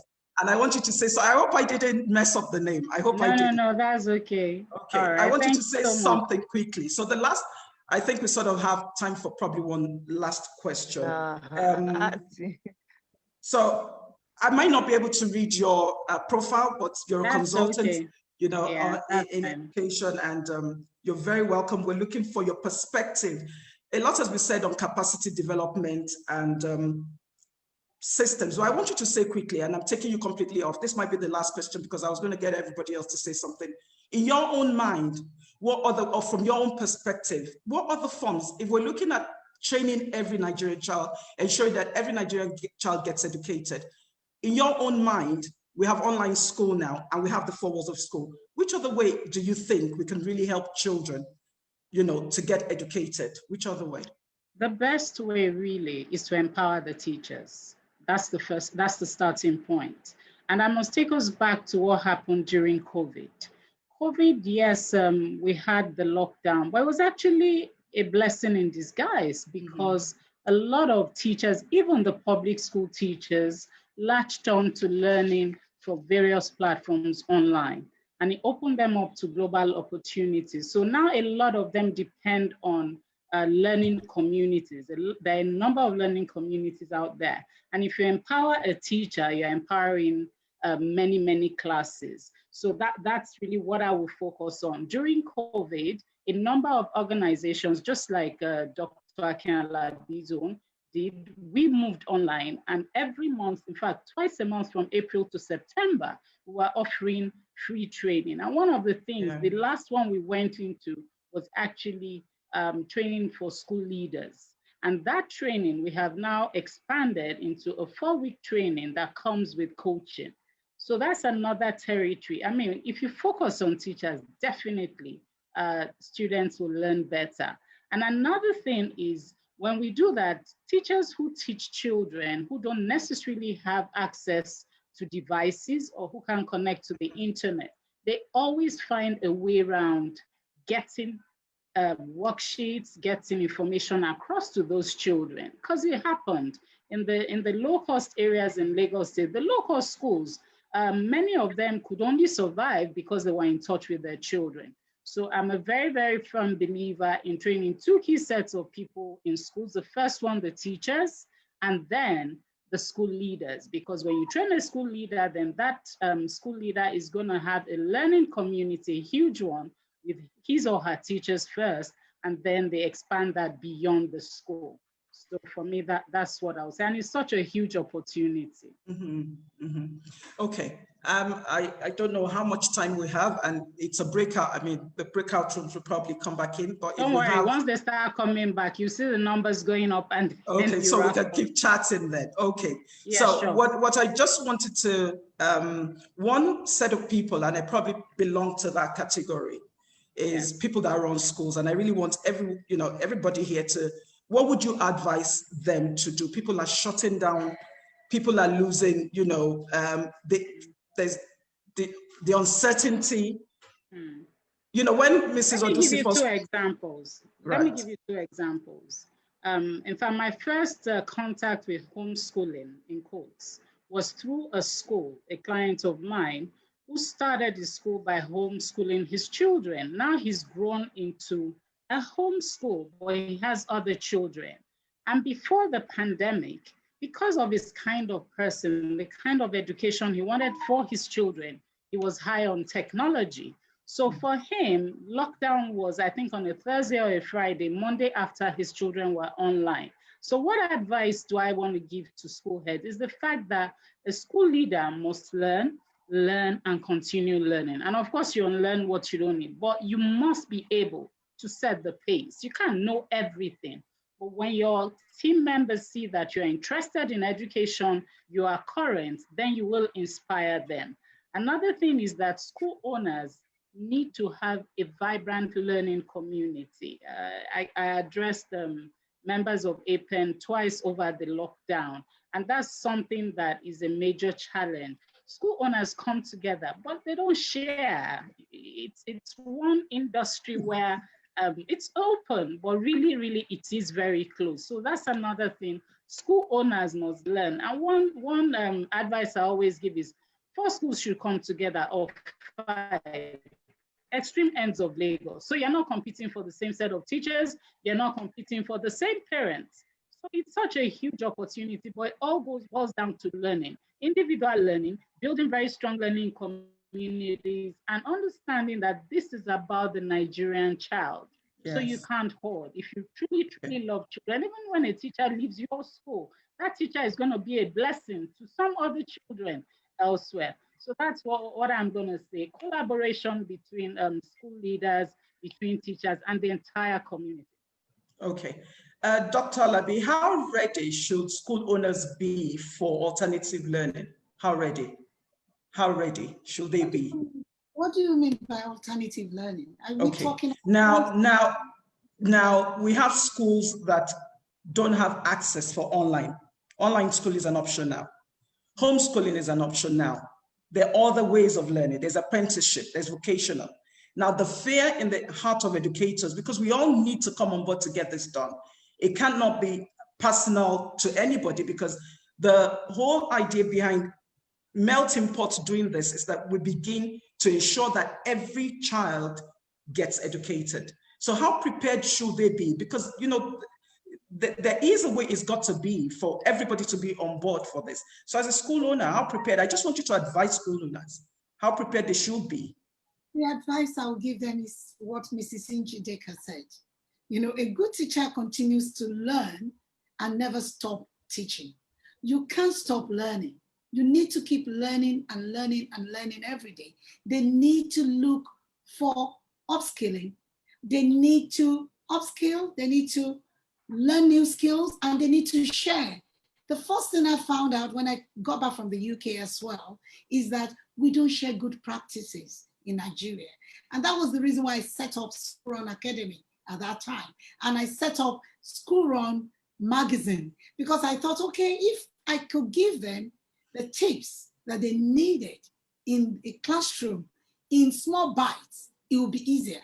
Because one thing that our school owners don't do is they don't even train. They don't train their teachers. They don't invest in training their teachers, because they said when we finish training them, they'd go. Like you said, Mrs. Njideka, that you need to see it as Nigerian child at the end of the day. At the end of the day, if you really truly love the child, you will share your experiences. School and educational sector in Nigeria is a closed system, and we still have a long way to go to open it up. For example, during the pandemic, I got funding from the UK and from America to train teachers, and I sent out questionnaire because I belong to an organization we are called MESH, Mapping Educational Know-how. they're based in the UK, and I'm the country representative for Nigeria.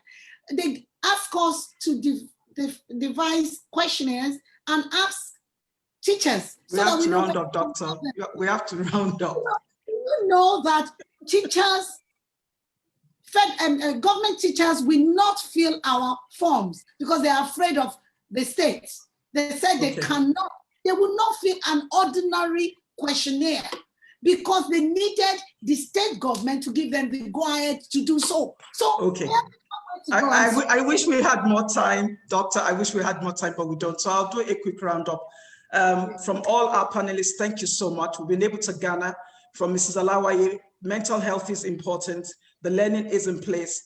Thank you for showing us that part of what we need to really work on, like everybody else has also agreed to, is professional development of teachers. That is a definite that we need to, yes, you're gonna say? Schools need funding, it's money. I know. So, yeah, but Mrs. Salawi is here. Mrs. Salawi is here. She said the government is working on that. That was why I was so excited. The government is ready to support us to ensure that, every child, and I'm, Heritage Group, Mrs. Odusi, this is what you do. Maybe you can just raise funding for us, and get schools. I pray, at the end of the day, but we have to round up. Thank you so much. I knew 30 minutes was a short time for educators. We can talk. So 30 minutes is a short time. Yes, we can. But thank you so much for all your inputs, for everyone. Let's do this for the Nigerian child. Let's give the opportunities to Nigerian children. The child of a farmer can become a president. The child of a peasant worker can become a CEO. Yes. Everybody should have the opportunity to get some form of education, and it doesn't have to be within the four walls of a school. Thank you so much, Eridan. I enjoyed this melting pot. Thank you so much. And Mrs. Odusi, well done. Thank you so much. Thank you, Dr. Thank you, well done, Mrs. Odusi. Thank you so much. Thank you. Olamide. Thank you. That was amazing. That was amazing. It was such an enlightening session for me. Thank you so much to all the participants. I apologize to everyone who could not make it into their desired panel session, but I'm sure that you learned a lot from panel session 1. It was amazing. In the chat box while you're coming in, can you just give a thumbs up to your facilitators, to the moderators? Thank you so much, Mrs. Ayoyin Kawairu. Your energy, your passion, it was just really engaging, and it was interesting to watch. Ms. Faramade Alawaye, thank you so much, ma. Thank you to every of Dr. Bisi Akelabi, woo, shares the same surname with me, by the way. Thank you so much. It's so good to see you here again, ma. Thank you so much for sharing your wealth of experience. Thank you for not holding back. So a couple of things I learned. I realized that, and I'm saying this while we're waiting for the members of the other panel sessions to join us.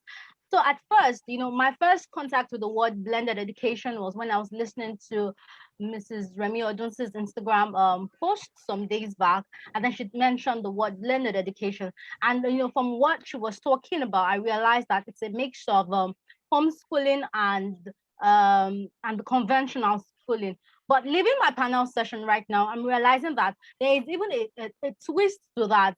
It's also a mixture of online schooling and physical schooling. So it's really interwoven, and we just need to get on board fast. Another thing that I picked up is the fact that the government needs to be involved in education. The government needs to take this to heart. We need to be more passionate about it. Malcolm X was talking about the fact that if we do not work on education, if we do not work on education for the future, education is the ticket to the future. Rather, education is the ticket to the future. And so the government needs to they need to be more passionate about this. And of course, Mrs. Adetola Salau came to let us know that they are on it. And that was also exciting to hear the fact that we're working on the curriculum. The other day I was talking with a couple of friends, and I was asking them, because while I was in secondary school, one of the things that we learned was shorthand. I was jokingly asking them that what are you doing with the shorthand right now? It's one of the things that needs to change in order for us to pick up more useful skills for the 21st century. We're talking about emotional intelligence. We're talking about negotiation skills. We're talking about collaboration. We're talking about creative ability. So these are the things that we need to begin to look into. And another thing that was mentioned is also the handworks.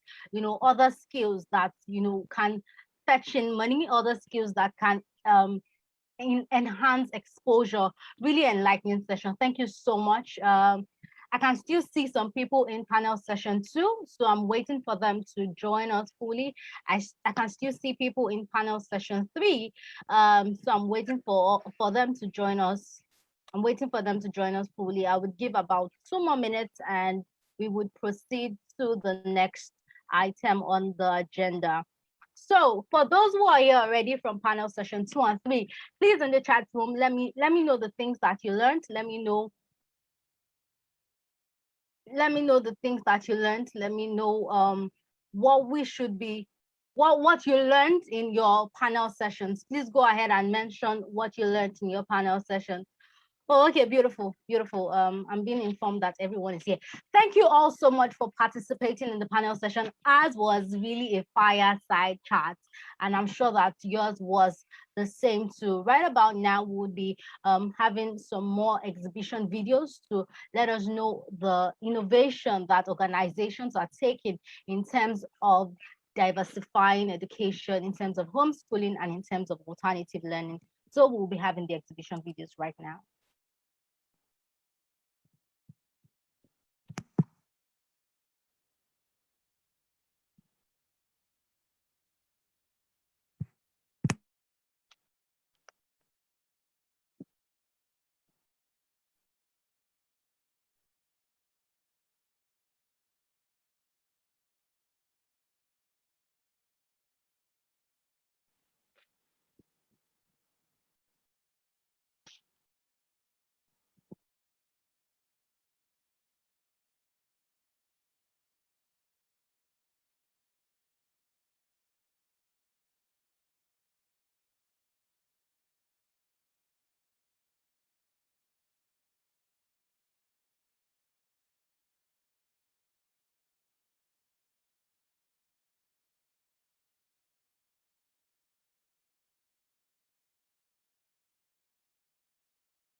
Just a slight technical glitch. It will be corrected shortly, and we would be able to take the exhibition videos.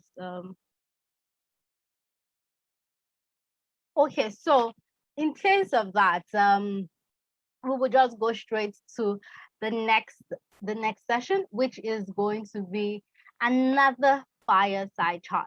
It's going to be another fireside chat. Remember when we started the conference, I informed us that the organizers of this event took their time to actually plan it with the aim that, as soon as you leave here, when you leave here, your mind will be working to think of ideas. Your mind will be working to think of solutions to the existing challenges that we have in terms of education. Okay, I think we will just go on with the next program, which is, like I was saying earlier, the fireside chat. And the fireside chat's topic is thrown in at a deep end, how we started homeschooling during the pandemic and haven't stopped. I'm going to take that again. Thrown in at a deep end, how we started homeschooling during the pandemic and haven't stop. So we'll be hearing real life experiences of people who embarked on homeschooling, the things that they encountered, the challenges they faced, and why they haven't stopped. Okay, and our moderator who just turned on our video is the beautiful Mrs. Jejelola Mark Obaba. She is the founder of LPL Early Years Solutions, and she would be moderating the panel session with. Okay, yes, she'll be moderating the panel session with my.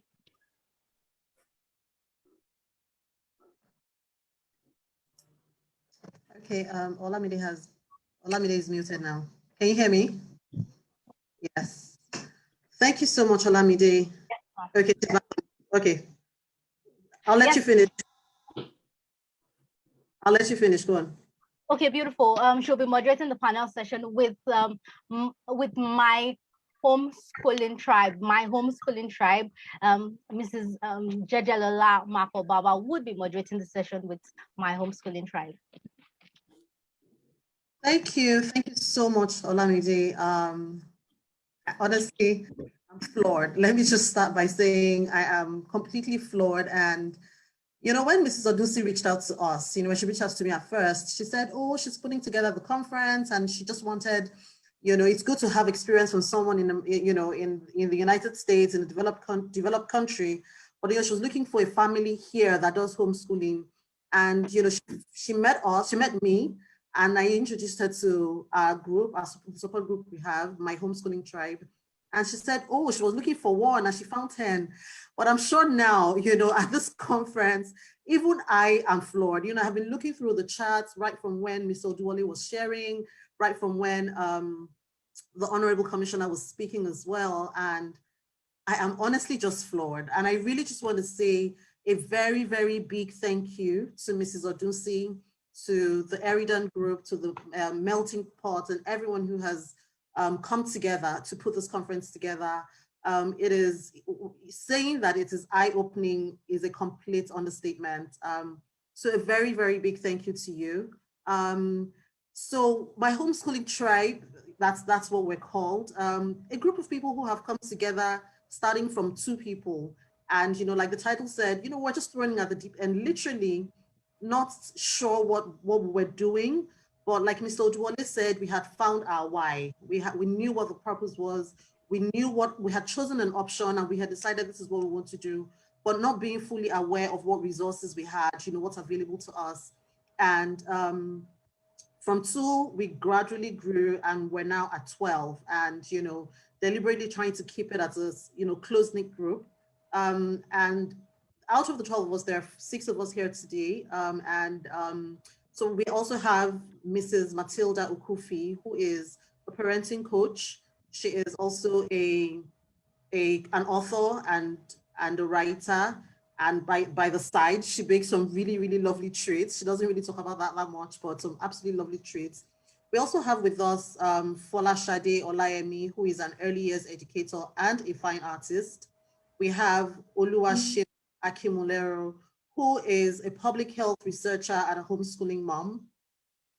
We have in our midst as well, Patricia Onyechekwe. Patricia is first an architect, and then she has been a teacher in a school classroom setting. And now, she's now a teacher in a homeschool setting. Then we also have Tomi Nweke. Tomi is an early childhood care development and education specialist.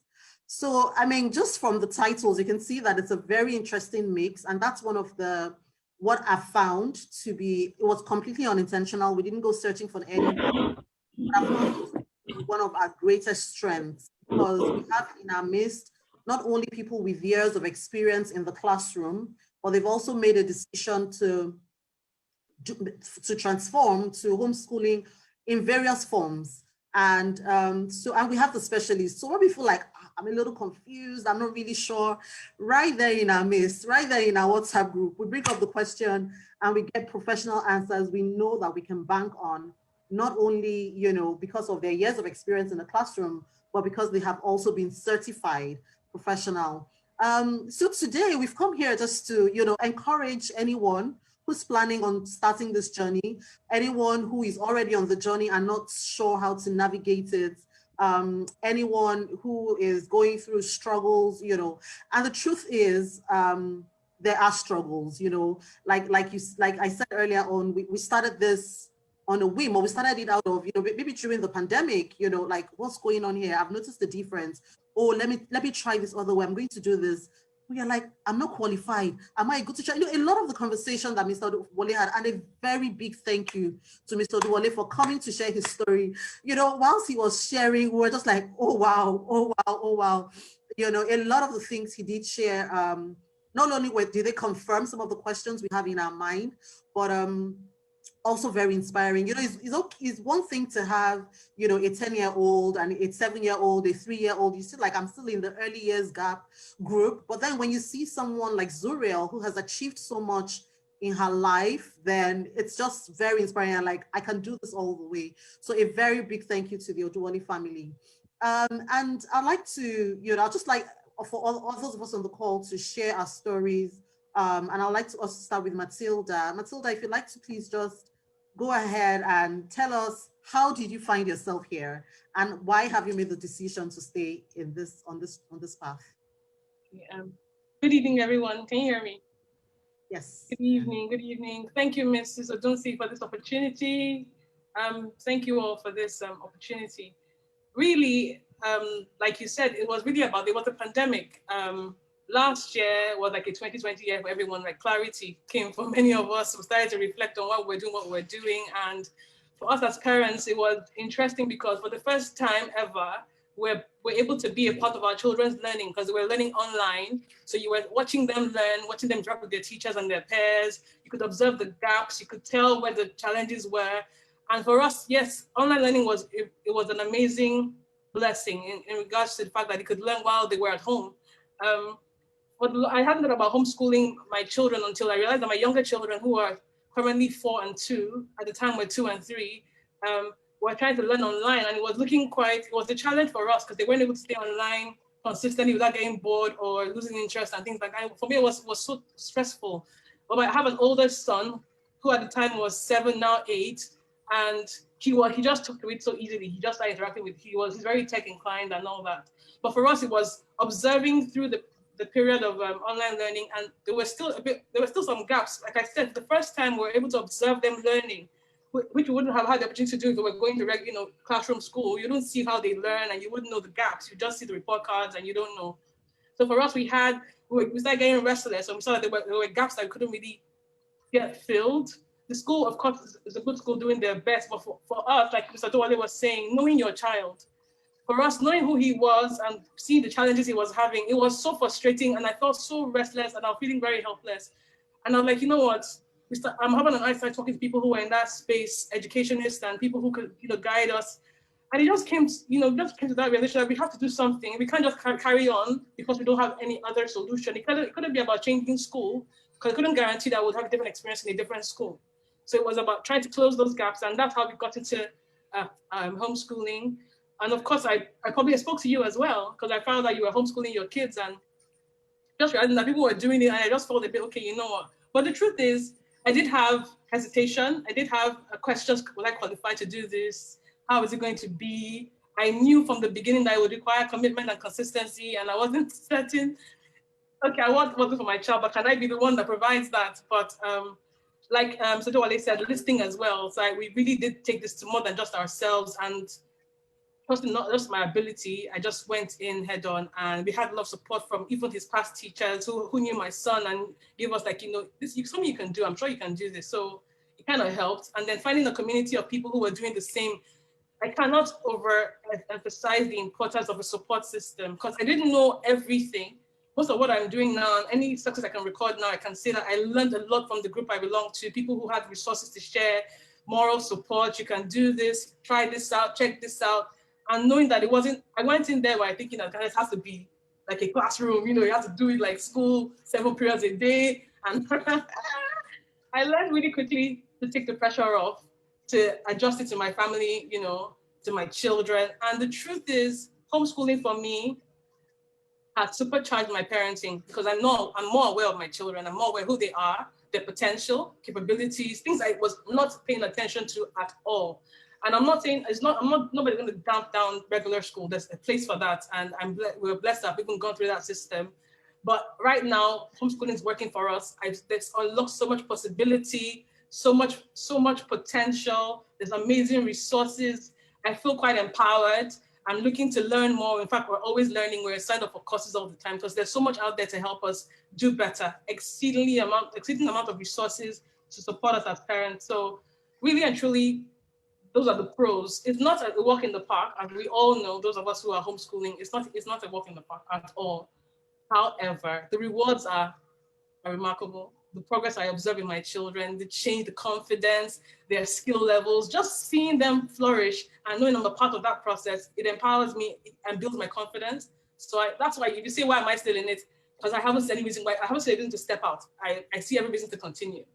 And I say to you guys all the time, if I were to even go back to regular school, I will not stop homeschooling. It will be something I keep doing because I see that it makes a huge difference. Knowing your child and supporting your child, I can't replace that with anything. So yeah, that's me. That's what got me in, and that's why I'm still in homeschooling. Awesome stuff, Matilda. Thank you so much for sharing. I mean, I know the story also well, but every time I hear it, it's just always, brings it all back for me. And there's something that I know that I'm just going to emphasize here is the confidence. I remember you shared with us just the switch you saw in your son. And I follow Matilda's story very closely because she's just a few years, ahead of my first child. So she's almost like my immediate next steps. So, so I followed quickly. And, I remember very well, one day you shared with us and you said, your son came to you and hugged you and was saying, oh, thank you, mommy. You're a fantastic teacher. You're the best teacher ever. And you just saw that, that glow, coming from the inside of him showing. And, we've just come out of panel sessions and they're talking about the total child. And it's just really important to make sure that whatever option you choose, be sure that it fits, not only the educating needs of the child, but also their emotional needs. So I wanted to bring that out, that's something we also experience even as homeschooling parents. So like I mentioned, Patricia is a trained architect who is also now an early years educator. And I find her story interesting and I really would like her to share with us. So she's been in the physical classroom as a teacher. And now she's chosen to be a homeschooling teacher. So not a homeschooling parent, but for families who would rather the children be homeschooled. So she provides that service. And I'd like you to please speak to us just around what are the, one versus this. What have you noticed? The good, the bad, just what's your experience? How do they compare? Okay, good evening, everyone. Like she has introduced, I'm an architect turned teacher, a very proud one at that. And I have experienced proper classroom in an authentic Montessori environment for 3 years before I moved on to homeschooling professionally. And I've done that for about 5 years.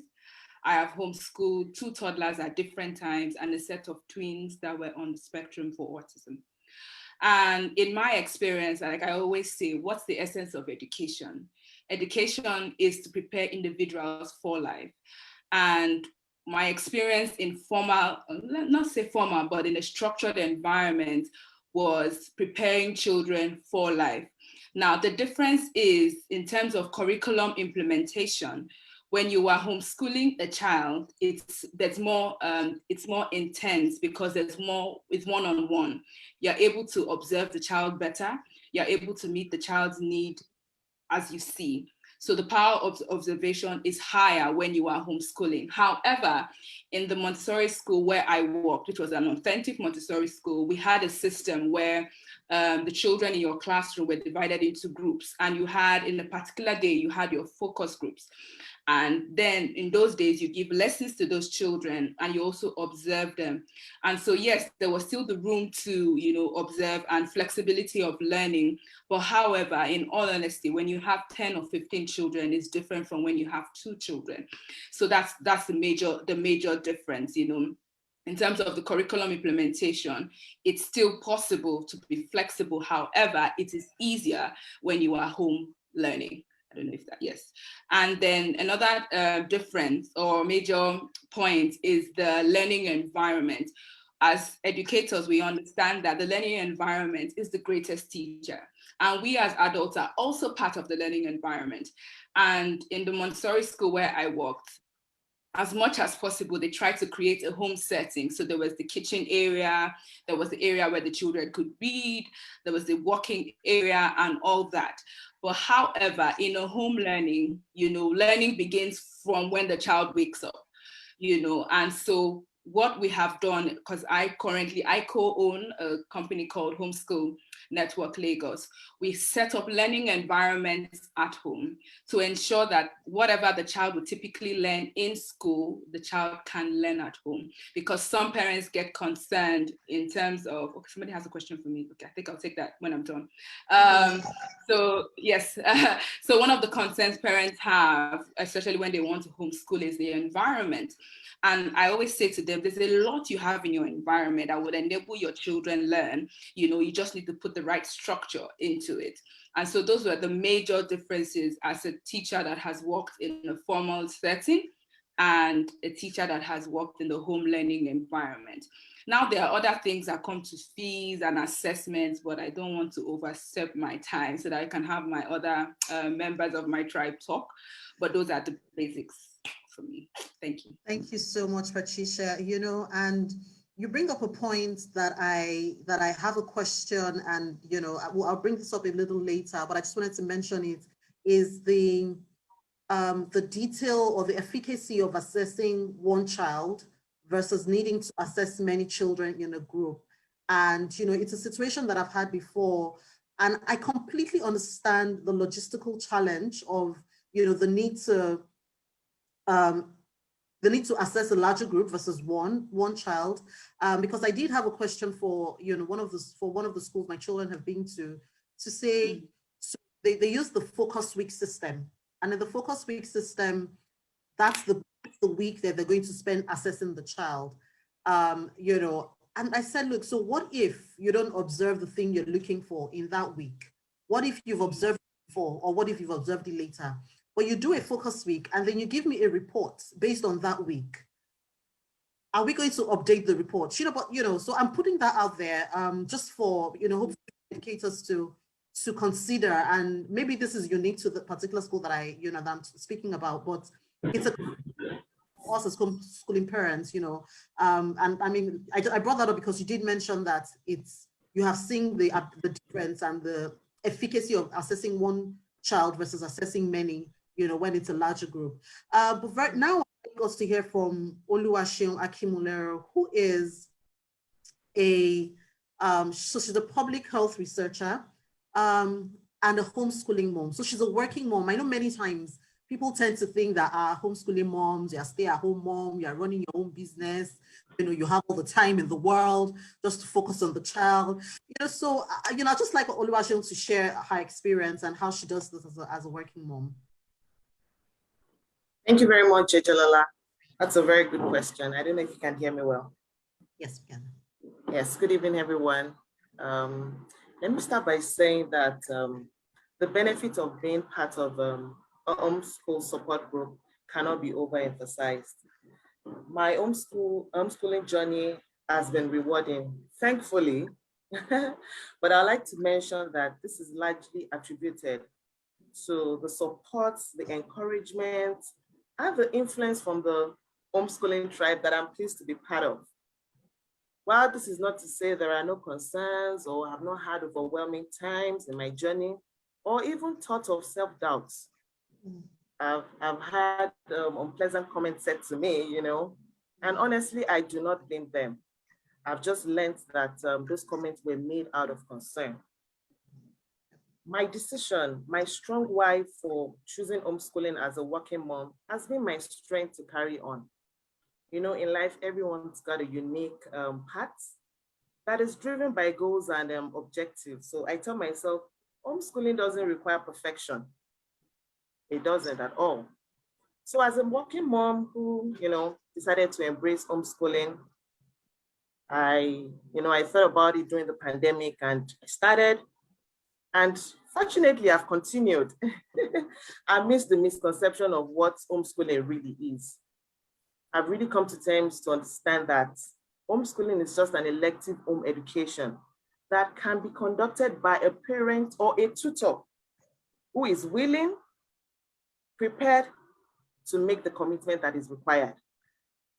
So knowing that, I just thought to myself, okay, in this journey, if I get to the point that I can't do it as a working mom, I would definitely employ a tutor that would, carry on the journey for me. So coming to that realization and the understanding of what homeschooling is, I'm able to, work things around. So I get asked by people, especially my colleagues and even close friends, that does homeschooling happen in Nigeria? And I answer, I tell them homeschooling is not country dependent. It is what it is. It's a child-centered education. It's kind of funny when people say that. I'm like, no, it happens in Nigeria. And I was really surprised when I saw in the chat where some other parents and some other people put there that they've been homeschooling for 3 years. I even saw 10 years and I was like, whoa, we've all just been existing in silos, right? So I would say that the homeschooling support group has been phenomenal in my journey. I really cannot take credit for all of the things that, is happening in my journey. The support is just mind-blowing. And let me end by saying that making the decision for anyone that is considering either a working mom or a stay-at-home mom, anyone that is, considering homeschooling, I would say that homeschooling requires a lot.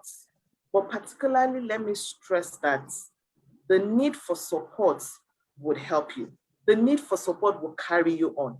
The need for support, the support from my homeschooling tribe has just been the drive for me. I remember telling JJ so many times that you're an hero for me, because as a working mom, I never thought that was going to be possible. But to be honest, I'm in on this journey.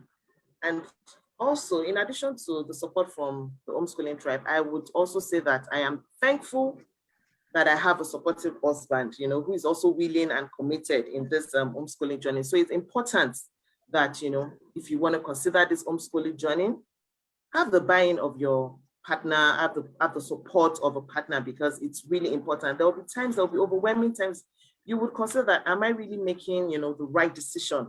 But when you have someone that, can give you that drive, that ginger, you would, carry on and all of that. So we are both intentional in this journey, my husband and I. We're both intentional. I'm grateful to God. And then from time to time, review, and then we make informed decisions. So really what has kept me on, and I have a personal mantra, I tell myself, it's one day at a time. Like when we wake up, whatever we do today, and that's it.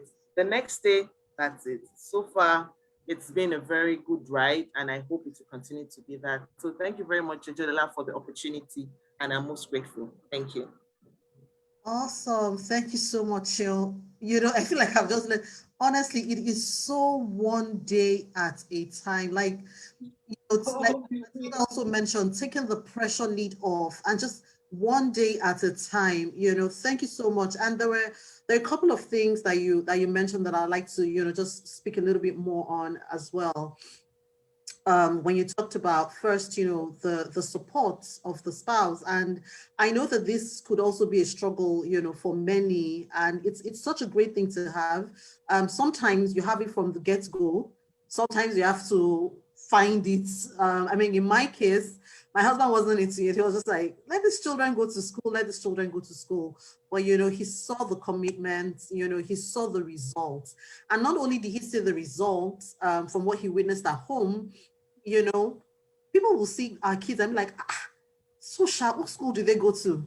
And then he was realizing that, oh, okay, so this is actually working, so it is actually working, so yes, that happens. And indeed, the other thing you said, as a working mom, and I think it was Tomi I was in a conversation with before, where she said she was in a conversation with someone, and the person said, oh, if you have not sat down to do the work by yourself and do the teaching to your child, then you have not homeschooled.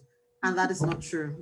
Other won't have a mission, you know. So I mean, there's so many variations of it. And I mean, I did a self-learning not too long ago, and one of the biggest takeaways from that learning for me is no two homeschooling programs are the same.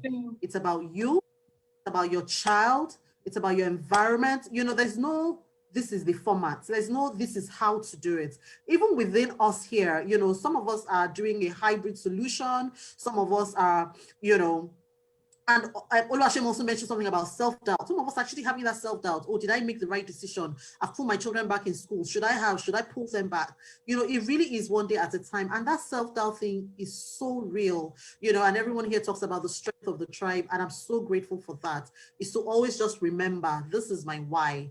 This is why I started to do this. And once you have that as your North Star, then you're able to forge on. And at this time, I'll just also like, Folashade Olayemi, who is a professional again and also experiential early years educator. She started off as a fine artist, that's her background. She's homeschooling her 2 sons at this time.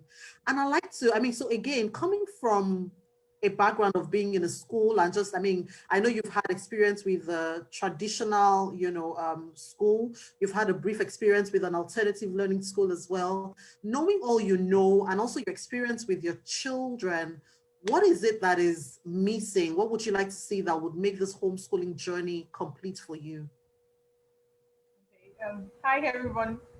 It's nice to be here. Thank you, Jajalola, again. I will continue to say thank you for the support of the group. I'm not perfect, even though I've had experience. Thank you for everything. Okay, what would make my experience? I was thinking today that when I was talking about this conference to someone today, and the person asked me a question was like, "So, I didn't know you have been schooling your children. So how are they been coping with them? How did she put it? How have they been coping with it?" I thought everything was fine. She was like, "Okay, so what about mixing with other children?" And I think for me, as a mother, I have the support of this homeschooling tribe, even though I'm relatively new. But you know, I've been looking for support for so long. As early as I started doing the homeschooling thing, I didn't know, you know, it wasn't. I felt that okay, I was alone because I felt that maybe I'm just alone in this, and maybe people think people are not really doing this stuff. But you know, I think for me, what is actually missing now is for me to find the support system. Same thing for my kids. You know, we have limitation of where they can go to. You know, aside from the academics that we do daily. You know, I would like to see them, you know, have a support system to themselves with their peers. More places, you know, where they apart from where the places that we've visited, the places they have visited while they were in traditional school. I like to see facilities springing up for basically homeschool mothers, homeschool parents, where we can just, you know, meet and, you know, with other children from other homeschooling parents, you know, where they can just be themselves. Because if you really look at it, children, the best education you can give to them is for them to be able to, you know, do their own learning themselves, not you overing on them and giving them, oh, this is what I think you should do. Because that was one of the reasons why we have to leave traditional school, where I would want to teach my son. I'm doing bulk of the work this time for the teachers because I am an educator, and then like, the mom will help them now. She's an educator, and then they come home and then I'm like, the kids are like telling me, "Mom, no, this is how my teacher said I should do this thing."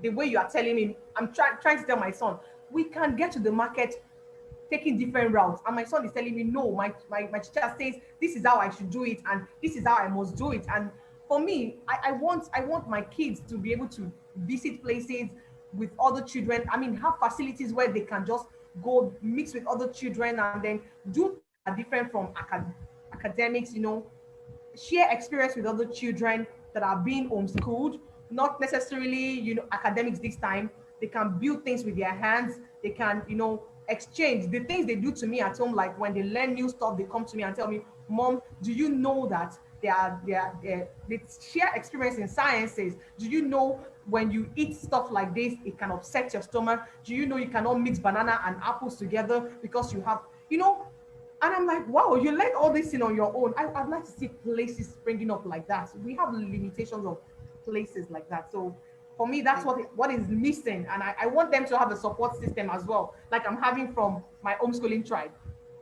Yes, awesome, awesome. Thank you so much.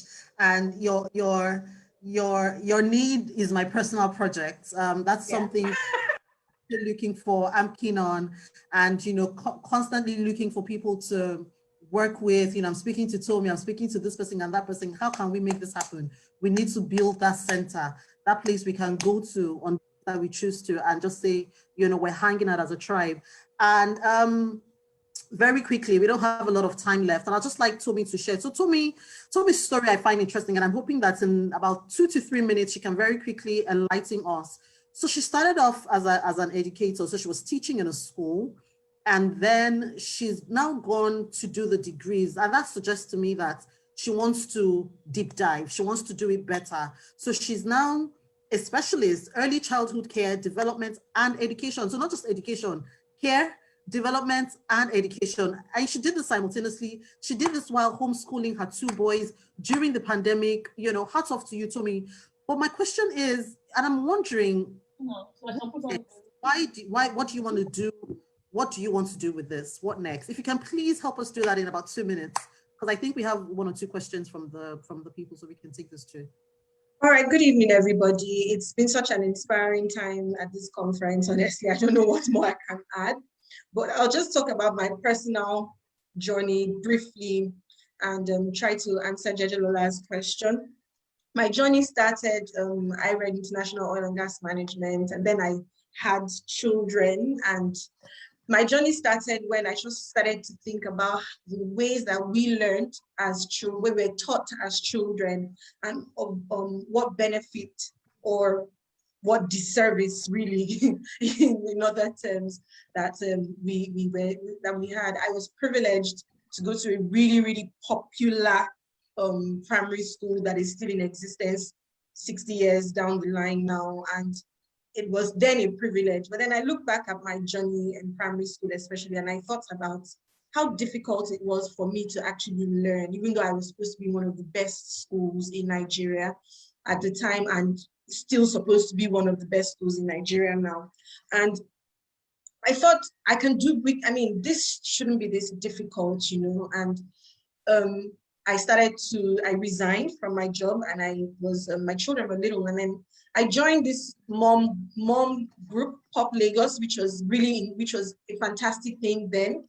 And I started to realize that there were alternative models, alternative ways to learn, alternative ways to teach children, and that got my attention. I then began to teach, like Jeje Lola said, in a really popular school in the island, and I realized that we're very prescriptive in the way we teach in Nigeria. It should be this way. We put children in a box, and we don't let their creativity flourish. We don't let them solve problems in the literal sense of the word. And that's what education should be about. Education should be about raising problem solvers. So that's how I decided that if you want to tackle a system, you want to make a change in the system, it became bigger than providing this for my children, and became, how can I affect change in the Nigerian education system? And I just thought to myself, if I want to do this, the beginning of doing this is to actually understand what is going on in the Nigerian educational system today. Basics is to understand what traditional teaching is, and then build from there to learn more about alternative methods and realize what the problems are and how to solve the problems, right? So that's how come I was homeschooling. So I was homeschooling, teaching my children even before the pandemic. And I know Jeje Lola too was doing some form of homeschooling even before the pandemic started. And then I decided to before the pandemic started, I had decided to register for a postgraduate diploma in education, which just seemed like the logical entry point for a newbie in this space. So I decided to start that. hats off to, sorry, it's not a paid advertisement, but hats off to Corona College of Education, which is where I went to, and they did a fantastic job with us. I ran dual degrees. I did a postgraduate diploma in education and a postgraduate diploma in early childhood care and development education as well. And so from there, I realized that there is so much work to be done. I've felt so lonely, but to see all the people now in this that are trying to solve the problem.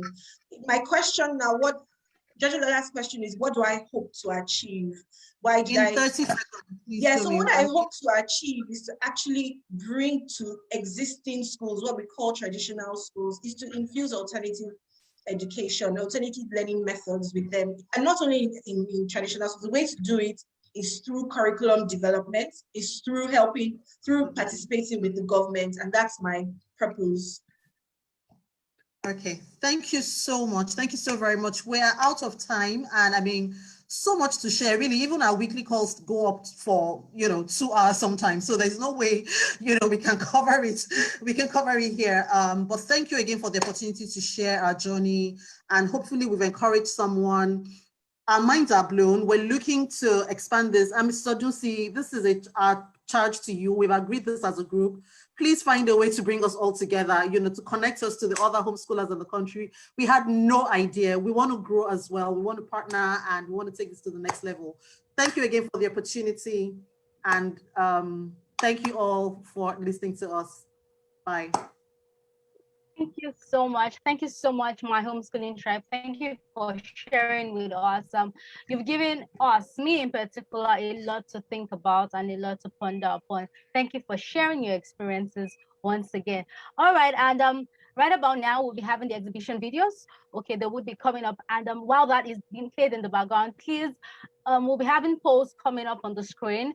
Okay, it won't take a lot of your time, just about a minute of your time. So please, while the polls come up, kindly help us answer the questions. Thank you very much. There you have it. The polls are up, and the exhibition videos will be coming up right now.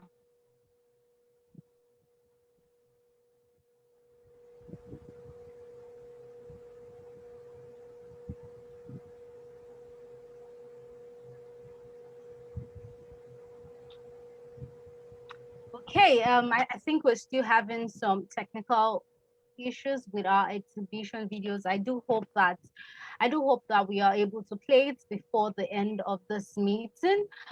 But to give the closing remarks, okay, beautiful. Economic Forum published a report looking into. Hi, my name is Kumbi Oshinoike. I'm co-founder and managing partner of Kumbi's Music Company. We are a music education services company based in Lagos.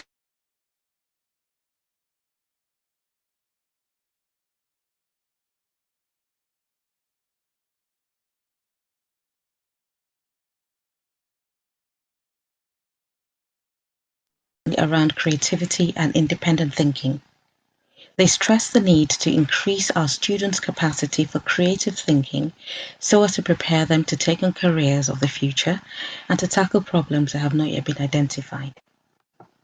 Now, we know from neuroscience that a properly structured music learning program results in permanent improvements in cognitive processing and executive function skills, including creativity, and that the benefits are most evident where learning commences before the age of 7. The problems with music education in Nigeria today is scarcity of suitably trained music coaches, antiquated teaching methods, and prohibitive costs, which make lessons totally unaffordable for most parents.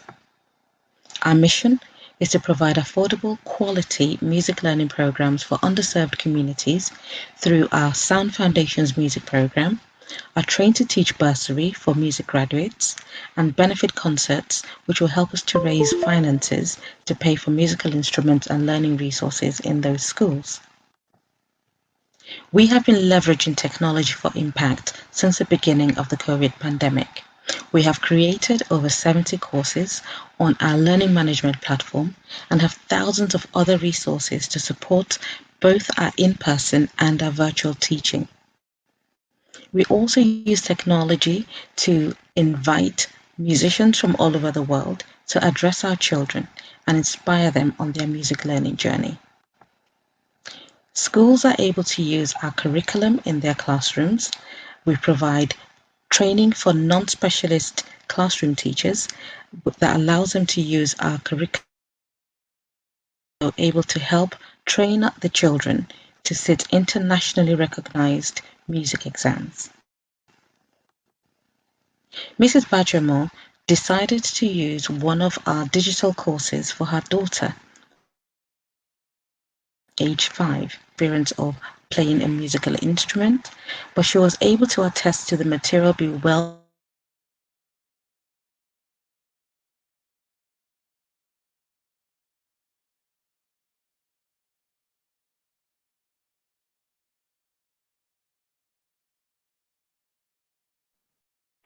I would just give this a second to see if it would pick up again, and if it doesn't, we would just go straight with the program.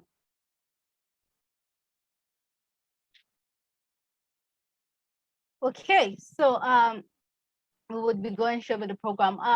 I noticed that we have just 65 people who voted, and we have over 100 people here. So the polls will be relaunching so that we can have more people take the poll. Okay, thank you very much. As you do this for us, we would like to know the category you fall under so that we can plan better around that. Thank you once again. And with that, I would be welcoming Mr.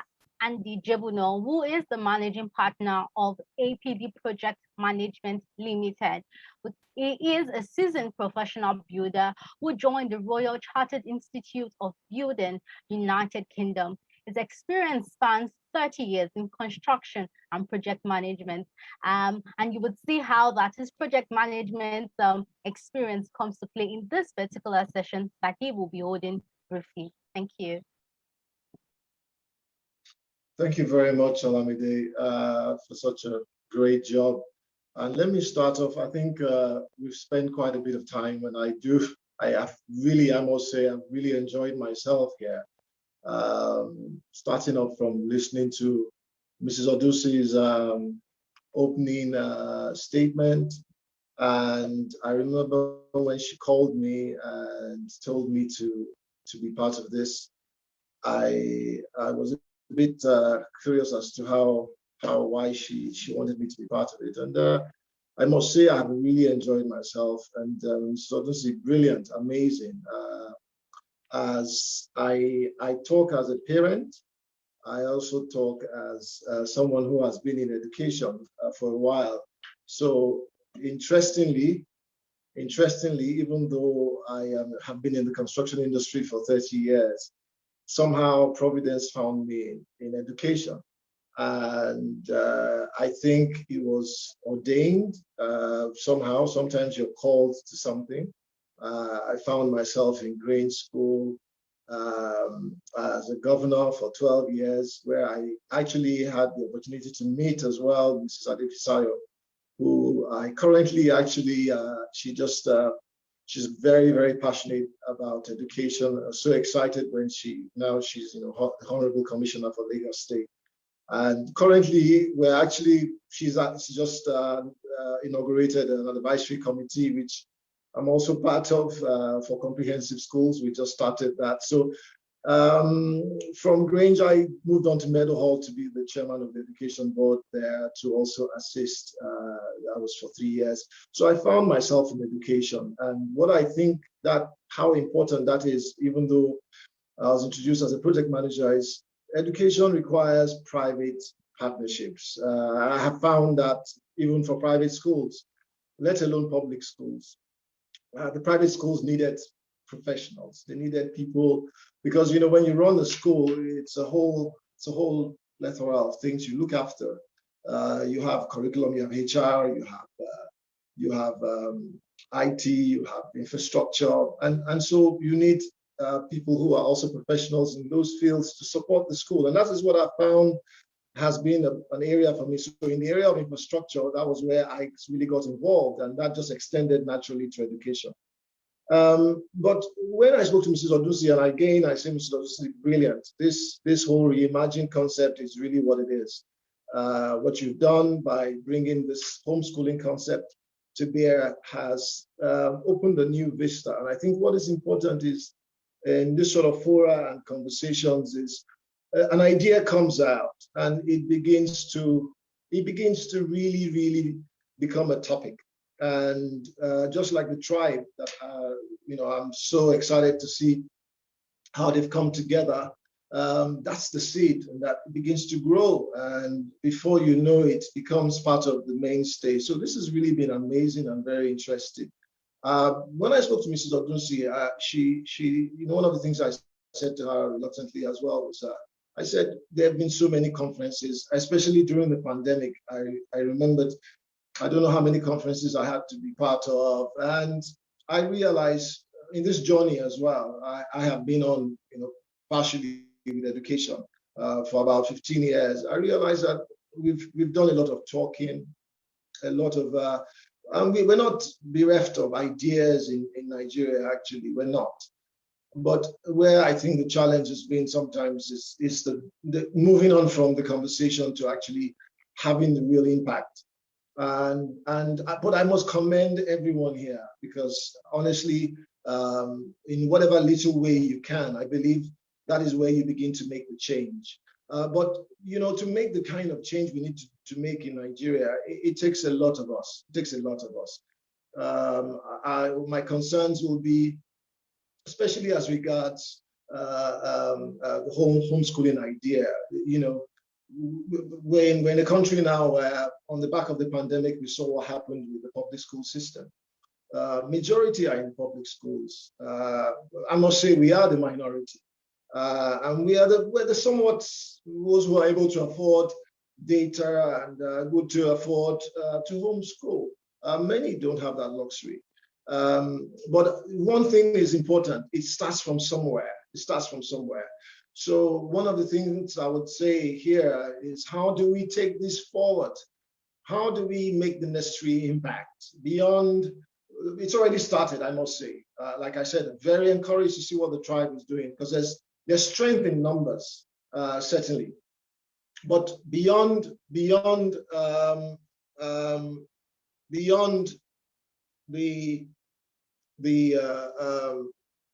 groups, how do we then make it much more broad?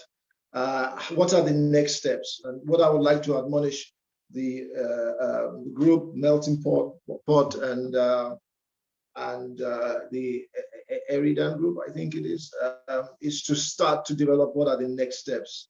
I heard the lady who mentioned the structure around homeschooling. It's very important. In America, it's the structures are there. You have all these other facilities you can take your children to for the co-curricular beyond the homeschooling. So you have the benefit of the blended learning, not just at home, but you can also take them to places where they can interact and have that benefit of social engagement and sports. And so we need more of that. And I think with this tribe coming together and becoming an advocacy, finding how to engage government, finding how to engage teachers, this now begins to formulate the structure that allows other people who want to enter. It is certainly formidable in terms of what Mr. Oduwole is doing. I think personally, I'm glad that I'm not the only father on the platform. I find out that in most of this sort of fora, we're normally outnumbered, because I do pay a lot of respect to all the mothers in the house who do such a fantastic job. I couldn't do what I do in education without my wife's support. And so to hear Mr. Oduwole's story, is amazing. And you can see the conviction.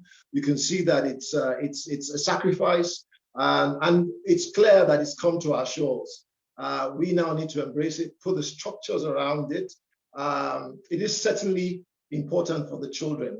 Naturally, as a father, we've never really left the aspect of parenting to just the school. And both need to work together. So what will I say?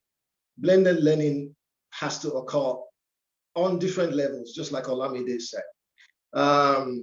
Blended learning has to happen between the homeschool environment and the school environment. At a natural level, first of all, it does happen.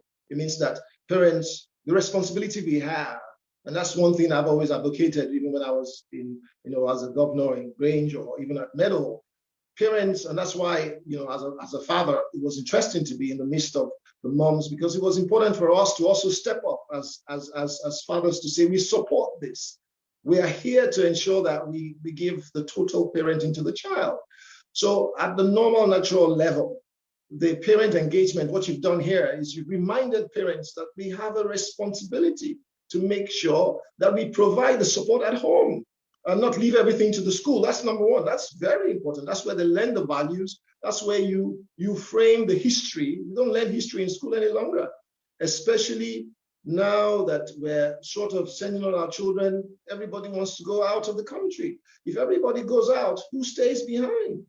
And beyond that, again, the numbers are in the public school. So we have to provide, the homeschool environment creates a huge opportunity to give the children what you call local content, a love for country, a love for service, and to sort of help the history to come to think that, yes, even though you go out, we love our country. We have to come back home. We have to build the country because we have to support the public schools as well. So that is blended naturally, parent support for a normal school system. Another level of blending, like you said, is even naturally, if you have homeschool fully dedicated, separate from school, there is still the opportunity to have an interaction with having teachers who might exchange ideas with some of the parents who are doing homeschooling, so that there is a bit of, okay, what is the pedagogy that we should apply to homes as well? What are the things we can improve on? So there is that interaction there as well. And at the public level, one of the areas I have passion for is the technical education. That is naturally blended because you have to have practical classes and you have to have theory as well. So I think what is important here is the next steps. And I want to admonish everyone, thank you for having me, Mr. Odusi, that this has been a fantastic, great time. The next steps are important, and I really enjoyed listening to the tribe. Honorable Commissioner, it was great to hear and listen to you as well, and everyone else who has spoken, and the other friends I saw on the platform, Mrs. The SSC and the rest of them. It's been a great pleasure. Sorry, I'm doing this from my office as well. I just stayed back at work to be part of this. Thank you very much. I've enjoyed myself here, and God bless. Thank you very much, sir. Thank you for that beautiful recap and for challenging us to think about what next. Mrs. Odusi will be giving the vote of thanks. Will also be sharing practical steps that we need to take in areas of action points. What next? But before that, I want to quickly say that the feedback has been engaging. So you could just drop comments on social media handles and then use the hashtag TREC, okay, or hashtag Melting Pot. And then you can follow Melting Pot on Instagram at meltingpot.ng. You know, I know you've learned a lot, so it will be really beautiful for you to do this and for you to also spread the word. Mrs. Odusi, over to you, ma. Thank you so much for everything. Thank you, everyone that participated. Thank you to all our panelists. Thank you especially to the commissioner. We've been quite enlightened by the things that you're doing. I will just recap and well, when we spoke to my homeschooling tribe, one of the things that she said was, getting people together and all that. And I remember talking to someone in Kenya today that started this, 10 years ago. So I know that even within Africa, we have a lot of this going on and we have people to learn from. So we're going to get back to you on this. And if you're interested, you can just drop, a line for us on our, social media platforms, Facebook, Instagram, and we'll let you know what we're doing. Well, I like stories. So, before I go to that, I remember Mr. Oduwole talking about Zuriel and, her siblings taking, tests intermittently, during their homeschooling, and I think they're still doing that. So I think there's a place for the government to be more acceptable to people that are homeschooling, and there should be some, and the parents should be ready. Don't say, oh, it's Nigeria, we don't have to, I don't like the curriculum in Nigeria, I don't like this, I don't like that, and not do anything. Please make sure that even as you go along, make sure your children are taking the necessary, tests, the necessary exams at each step of the way. Like I was saying, I like stories, and I think it was Mrs. Njideaka that talked about the educators being trained. 2 days ago, I was talking to one of the youth around me, and she said to me, like, Mommy, we don't even know what to do anymore. We are doing one of the foremost universities in Nigeria. I'm not going to mention the name, that now we're taking Zoom classes and all that. Most of us can't even afford the cost of data and all that, but what is frustrating is just the mode of teaching, and I like to get examples. So I said, what are you talking about? Give me an example. He said, well, just this last week, this lecturer was teaching, and he asked us if we understood what he was saying, and we said, no, please, can you go again? Then he called 1 or 2 people, they said the same thing. And the lecturer said, it means you were doing something else whilst I was teaching you, but actually you understand, you just don't know that you understand yet. And I'm like, oh, MG, as in, we need to train our educators. We can't, that just sort of, sums it up for me. I also want to challenge the corporate bodies that are being represented here. I don't want to call names, but I've seen 1 or 2 people, that the government would not be able to do this alone. I know they said they're going to provide 1 million tablets or device. I don't know which one of the devices they are providing, but the corporate, the telecoms, the banking, the insurance, we need to do more. We need to actually get down and get to the rural, the underserved, and help the government out in this journey. So I think, and also I would like to talk to the government to please be more accommodating. I think it was Mr. Jibuno that just mentioned something now about the underserved. I had the opportunity and the privilege of visiting Brambo in Arikoki after Ibadan. And they just had an election. This is really, like 1 hour into the interior. They really just had, at that time, they just finished an election. And what really touched me was the fact that they had an election process. They campaigned, the competitors, gave their views, and they voted. And all I could think of, was that these guys can never sell their votes to anybody.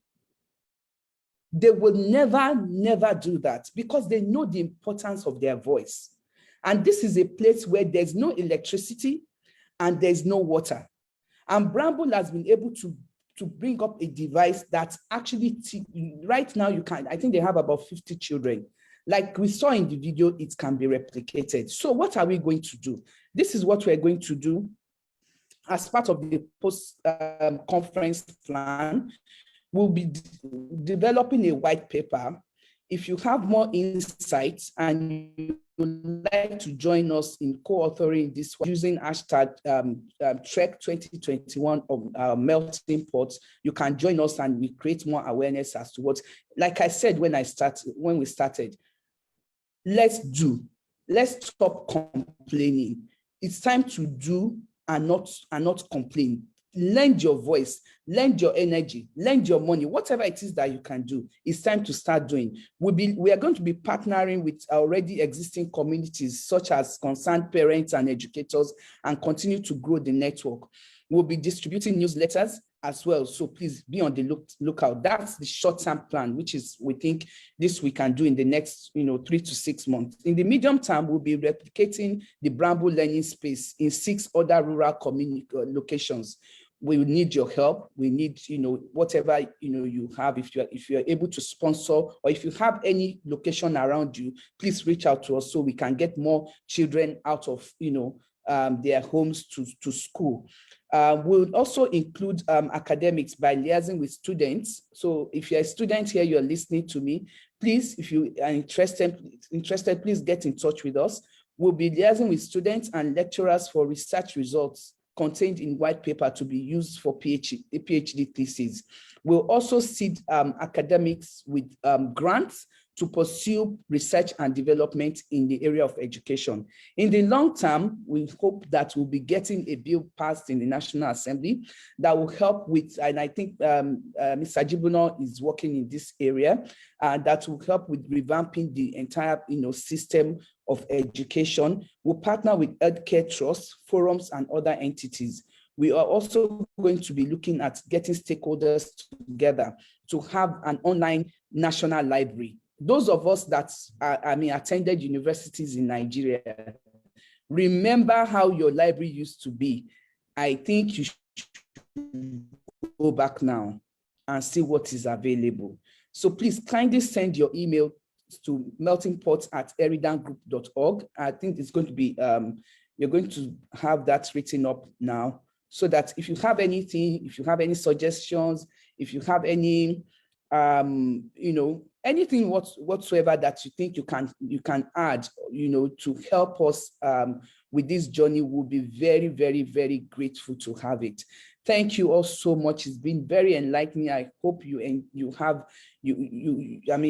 time here was well spent, and I hope that when we call you again, you will come. This is Melting Pot. We are going to be striving to, our intention is not just to bring up issues, but to find workable solutions and to partner with people. We believe that collaboration is very, very important.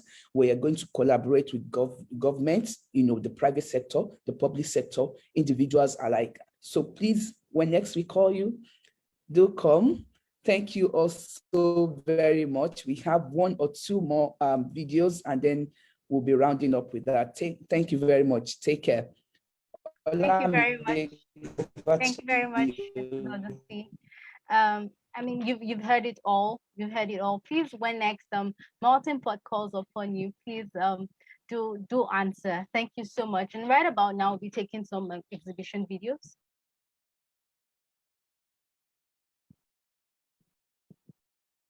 Communities are marginalized and do not have access to online learning. In 2020, Bramble created a simple device to give them offline access to online learning content.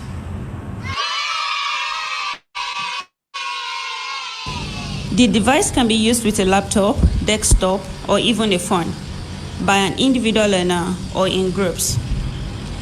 It can be used for self-learning, peer learning, or to be moderated by an educator.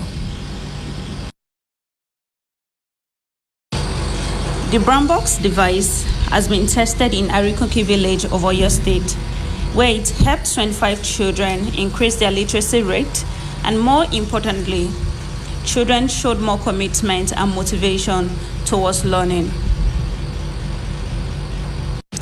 The Brambox device is ready to be deployed in other remote communities across Nigeria. We are calling upon all relevant stakeholders to join our efforts to provide equitable education to every Nigerian child.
Beautiful, beautiful. Thank you very much for the exhibition videos.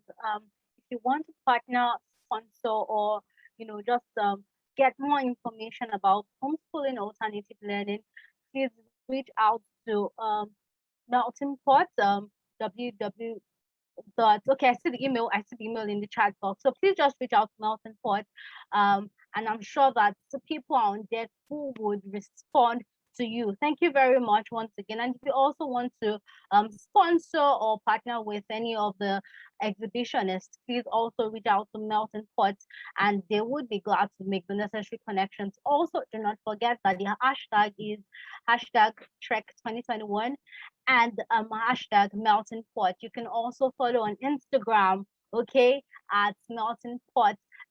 And with that, we have come to the end of this very enlightening and educative conference where, there's been a lot of light bulb moments. And most importantly is the fact that I am sure that you are not going back to sit on your oars. You are going to, process thoughts on what you can do. You're going to put further, ask yourself deeper questions on how you can actually improve the system. Thanks to my homeschooling tribe for sharing their stories.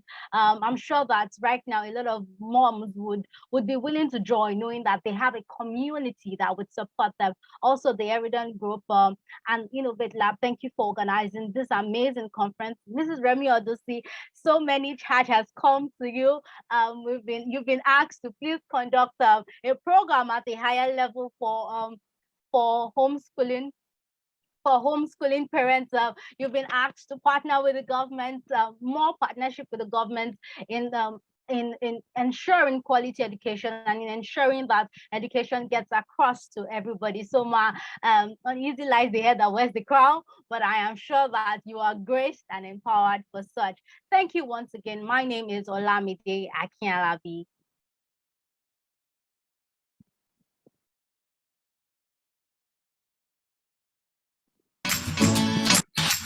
Thank you.